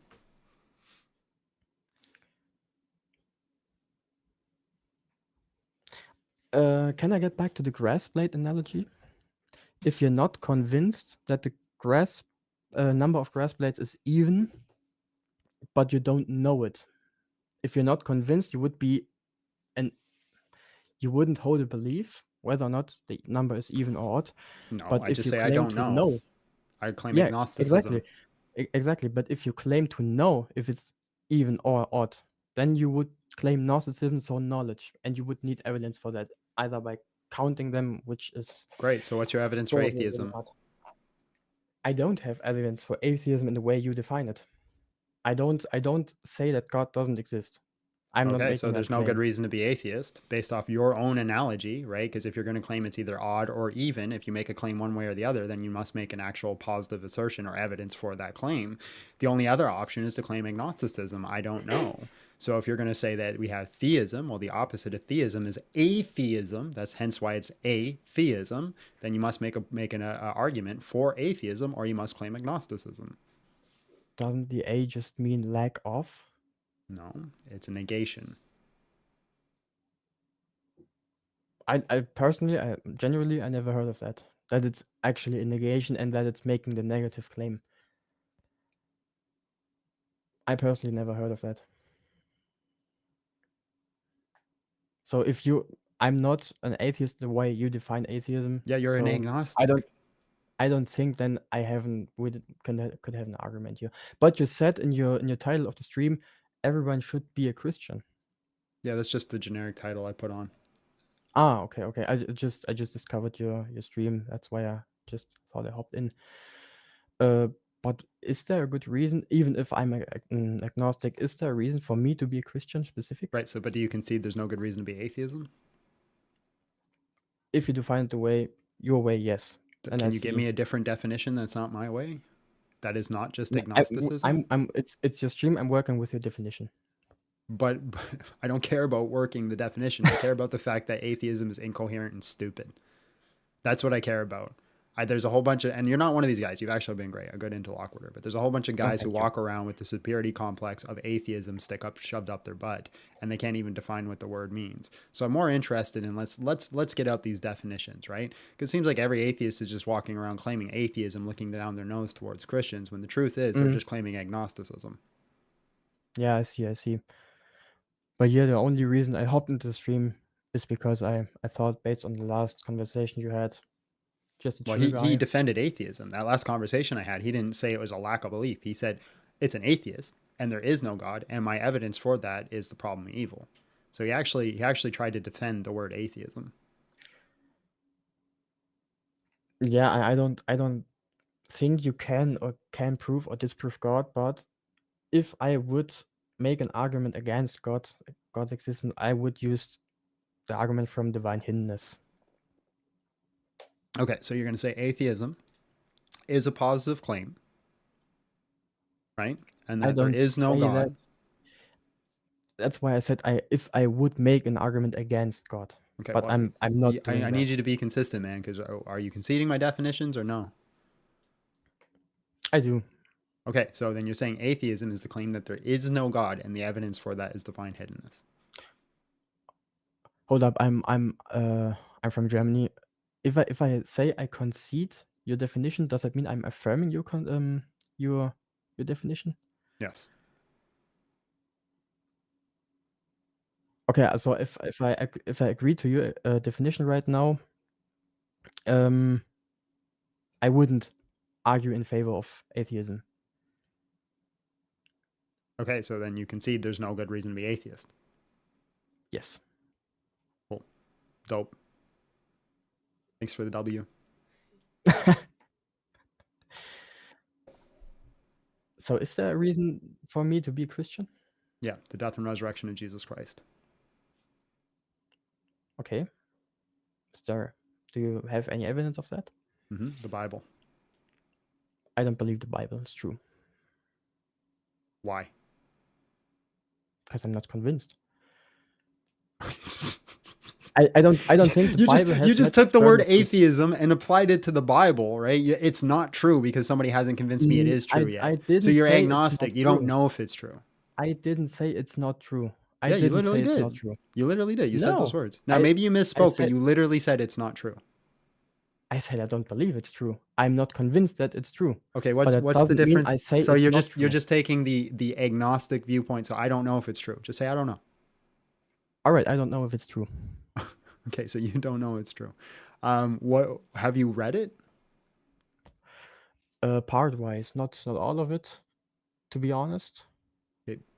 Then how do you know it's not true? Or how would you say I don't know if it is true or it's not true if you haven't taken the time to actually look at it? So what specific claim should I evaluate? And the death and resurrection of Jesus Christ. So what could prove in the Bible, if you just take the Bible, what could prove that the resurrection is accurate? What could the death and resurrection? Yeah, that's the claim. Yeah, you're asking me what it could prove. It would prove the death and resurrection. And how does it prove it? What's the evidence that supports this claim? The Bible. No, the Bible is the claim. The claim No, can't the prove Bible itself. the Bible is not the claim. The Bible is the The claim. claim is that Jesus Christ resurrected from the dead. The Bible is the evidence of that claim. The Bible claims that. Hmm. If the Bible makes the claim that the resurrection is accurate and happened, Hold on just one sec. something, yeah. Hey John, I'm a fellow believer confused about the last topic and want to learn more. Is the classical teaching on suffering is that it's not necessarily evil or not evil at all and won't be destroyed in the end? God bless, brother. That's not the classical viewpoint. I'm just saying the classical viewpoint of suffering was that there is unnecessary suffering, but God defeats it at the end. The defeater argument that I'm using is not a classical argument. It's actually a new argument that some of my friends have been developing. But we could do a topic on that. Maybe I'll invite them on and we'll discuss it one day. But it's a good point, and we'll get into it at some point. Yeah. Sorry, say what you're saying again. Yeah, so the Bible makes the claim that the resurrection happens. Yep. Do you personally believe it because the Bible says so? Yes. Why should I do that? Or Yeah, why because should anyone do that? Yeah, because the Bible is an historically accurate document that's recording true events. Do you think the global flood happened? Noah's Ark? No, I think it was a localized flood, and that's what the evidence points. Ah, okay, yeah. I'm not even talking about the Old Testament. The Bible isn't a singular source; it's multiple sources put into one book. I'm specifically talking about the recordings of the death and resurrection, and this would be the New Testament. So even if the global flood didn't happen, that just means I have to reject Genesis. Doesn't mean I have to reject the resurrection. I would actually agree to that. Yeah. If a part is true, doesn't mean the whole is. If a part is untrue, doesn't mean the whole is untrue. I agree with that. That would be a fallacy. Yeah, so if you say the Bible is an historically accurate document, what, for example, could you point to that would affirm the historical accuracy of the Bible? So this would be things like Lydia McGrew's Undesigned Coincidences, Richard Bauckham's Omnivorous Congruence. I can never say that first word. And then you look at how it lines up in history. So basically, if we look at anything in the scripture, the vast majority of so-called naturalistic claims are not even contested within historians. It only seems to be the supernatural claims, which I reject the term supernatural, but just things that we don't see in our everyday life. So it seems like the only reason that they're rejecting the resurrection of Jesus is because of their is because of their own dogmas and biases that they just don't think it could happen. It's an historical document. It's one of the most attested historical documents in history. It's one of the most researched historical documents in history. And that historical document says that Jesus Christ resurrected. I think if you're going to deny the resurrection, then you have to deny the vast majority of history. I don't agree with that last part, but Why? Because you don't have to. If we evaluate another claim, like many Christians, for example, bring up, well, do you know George Washington existed, or something like that? For example, we have actual evidence that he existed. Just to give an example. I didn't say all of history. I said the majority of history. Such as? What else would you have to agree to the reject? Destruction of Pompeii. Excuse me? The destruction of Pompeii. I would have actually looked that up. The existence, the Hannibal crossing the Alps. Gaius Caesar, not Julius Caesar, Gaius Caesar specifically. You would have to reject most things that Josephus talks about, most things that Tacitus talks about, the existence of Archelaus, the existence of Herod, the existence of what the heck's his name, Pontius Pilate. There's a whole bunch of things that you would have to reject throughout history that is just like unanimously agreed upon that they exist and they're true and they actually happened. I wouldn't say that those claims have the same standard of evidence that is required to believe or to accept or reject that claim. Yeah, I would say the resurrection has far more evidence. That's my point. What's the evidence? The Bible itself is, like I said, not evidence, it's a claim. Why is it not evidence? Because you can't say something is true because the book says it's true. It doesn't. That's not what I'm saying. I'm not saying it's true because it says it's true. You're just simply saying claims are not evidence. Why? You earlier said it's true because the Bible says it's true. You literally That's not what I am affirmed that. saying. There's no So point that I say that the retracted. Bible says it's true because it says it's true. You're saying claims are not evidence. Why are claims not evidence? Really asking if why claims are not evidence because Right. they are If claims claims. are not evidence, hold on. Do you believe Hannibal crossed the Alps? Excuse me, what? Do you believe Hannibal crossed the Alps on elephants? I don't know. Well, it's the historical consensus that he did. I mean, is there anything that would I mean, I would need to look at a claim to evaluate look at the what? standard Look of at the what? evidence What did you have to look at? at the event, at the historical No, event. you said claim. Yeah, I misspoke. Why would you look at the claim if claims are not I- I'm- evidence? I misspoke. How are you going to look To- at the event without looking at the claims? Because I need to look out what's the word?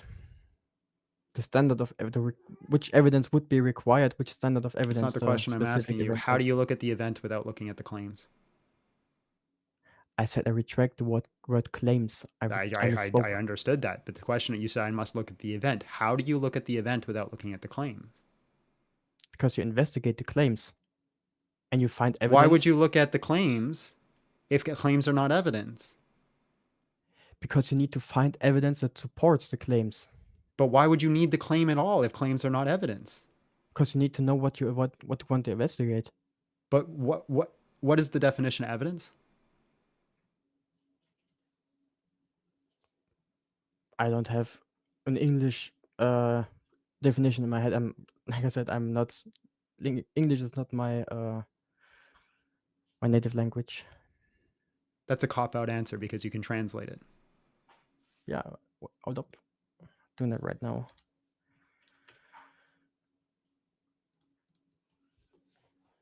You just say you don't know what the definition of evidence is. I think it would be better. All right, I don't have a definition in my head. Okay, so if you don't know what evidence is, how do you know claims are not evidence? I would define evidence as an external affirmation of the claim that supports the claim, the truth of the claim. Okay, so you cannot have evidences without claims?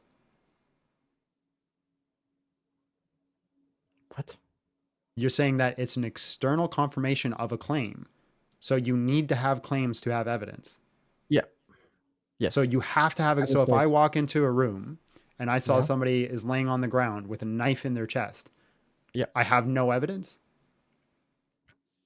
Evidence of what? Of a murder? Of just I a don't dead know. body? Or... All I have is a dead body with a knife in his chest. Do I have any evidence? No, because you want to know what happened. If that's my question. With a knife, I find it. I start investigating. I start looking at all these things around it. Do I have any evidence or no? Evidence for what? I don't know. All we have is a body and a knife in the chest. Do we have evidence? No, because there's no evidence in that room. Evidence of what? If you want to say evidence for a murder, then you have the knife. I'm not doesn't matter what the conclusion is. Is there evidence? Yes. Okay. How is there evidence if you need claims for evidence? Because there's been no claim made.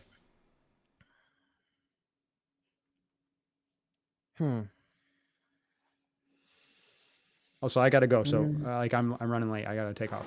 So. Yeah. When you're online next? When's next stream? Monday, Wednesdays, Fridays. Excuse me. What? A bit Monday, Wednesdays, Fridays.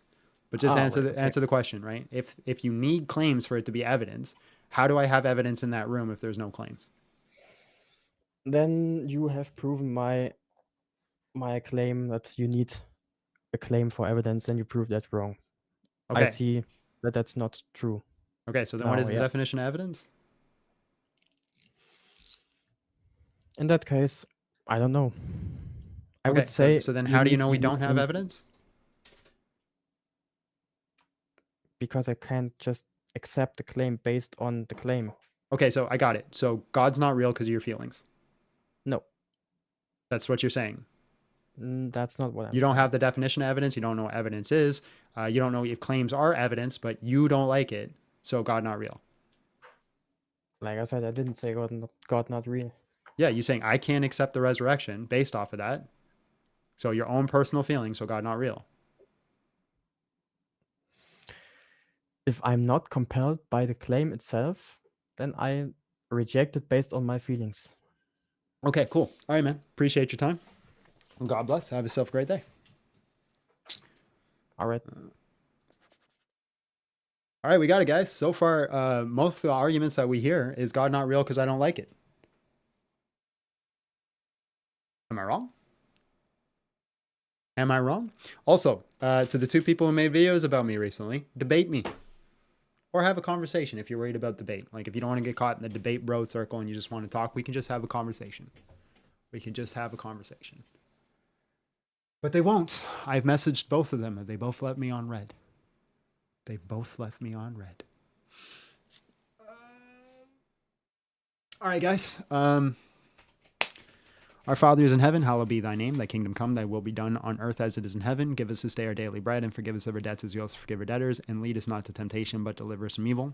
Thank you for this day. Thank you for all the blessings you've given. Thank you for who you are. I ask that you bless everybody that we had a conversation with today, Lord, especially the guy who comes in and speaks genuinely. It seems like he's genuinely searching for the truth. But I ask that you do it for everybody nonetheless, Lord, that you bring him into the knowledge of who you are. But if we're wrong, you also correct us, put us back on the right path. Forgive us of our sins, give us grace, and give all the Christians that are armchair Christians opportunity to share the gospel too. Don't let them just be sideliners. Let them participate in this battle that we're doing every day, Lord. Let us all share our gifts and show us what our gifts are. We all have individual gifts. So Lord, help us all with that.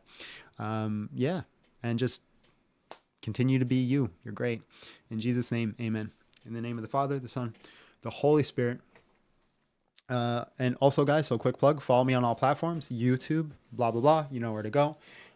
Make sure you're watching all my content, sharing it, liking it, doing all that. We're making new and better videos every day. We've moved into better made content. I'm working on a new video now. The video is going to be why it sucks to be a Christian.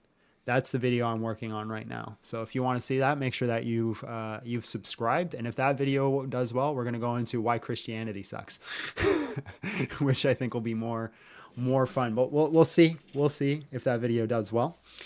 If you want to support me, support my ministry, you could do, well, I don't even know like calling it a ministry anymore. If you want to support the channel, we'll say that. If you want to support the channel, you could support me on Patreon. We offer 2 packages. We offer a Knights Templar package where you get access to our hangout sessions that we do Tuesdays and Thursdays if you miss it live. And you also, I think that's it. And then on that was our Squires package. Our Knights Templar package, which is $19.99, you get access to our daily Bible study, 1 exclusive video a month, which I will be posting for you guys tonight. So if you want to see that, that'll be just for people on Patreon, and also access to the Hangout sessions as well. Guys, I noticed that you're not listening to the Bible studies.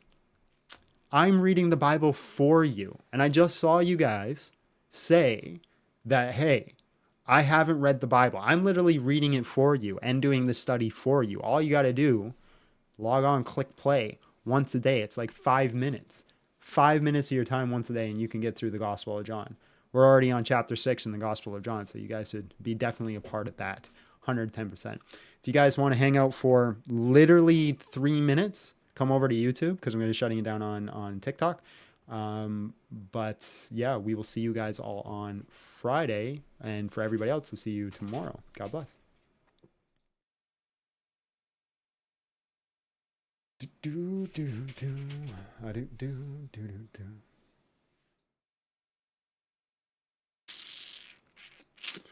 All right, just me and you and Abby too. Bad dad equals damn child. What? Best 3 minutes of your life. That's what I said on my wedding night.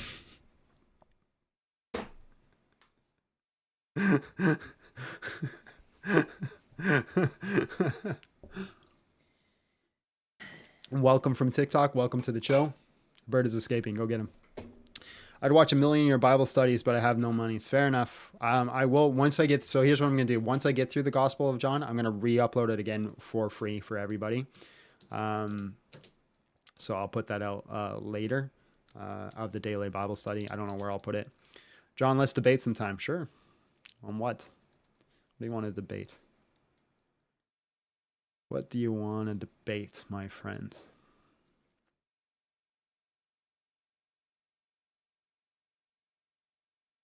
Mm-hmm.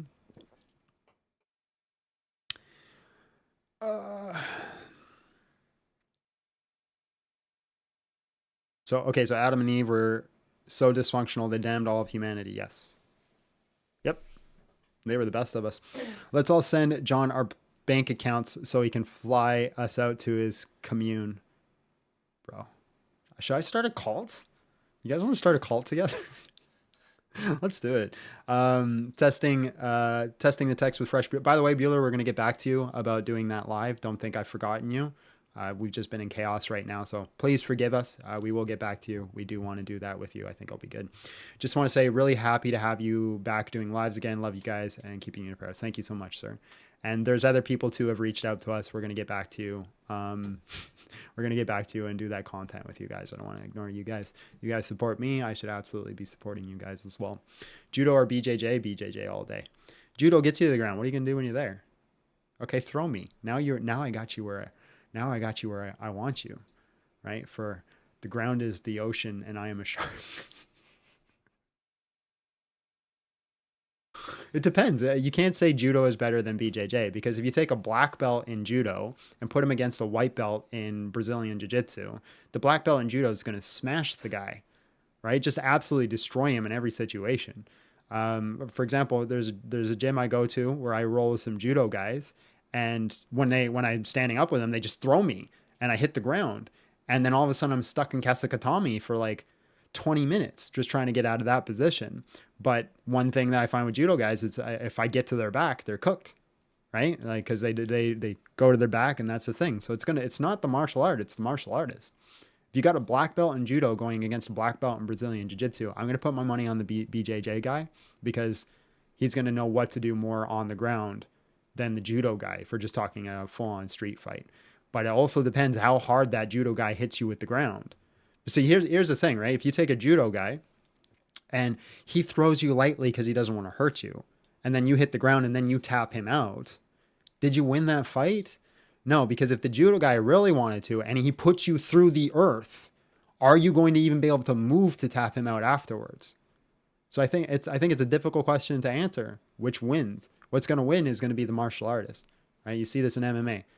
Wrestling, the wrestlers don't always win, but wrestling, when you got a really good wrestler, they do really well, right? When you got a really good striker, like you have, I got to stop ranting because I got to go. All right, I love you guys. God bless. Have yourself a great day. I can feel Abby giving me the eyes.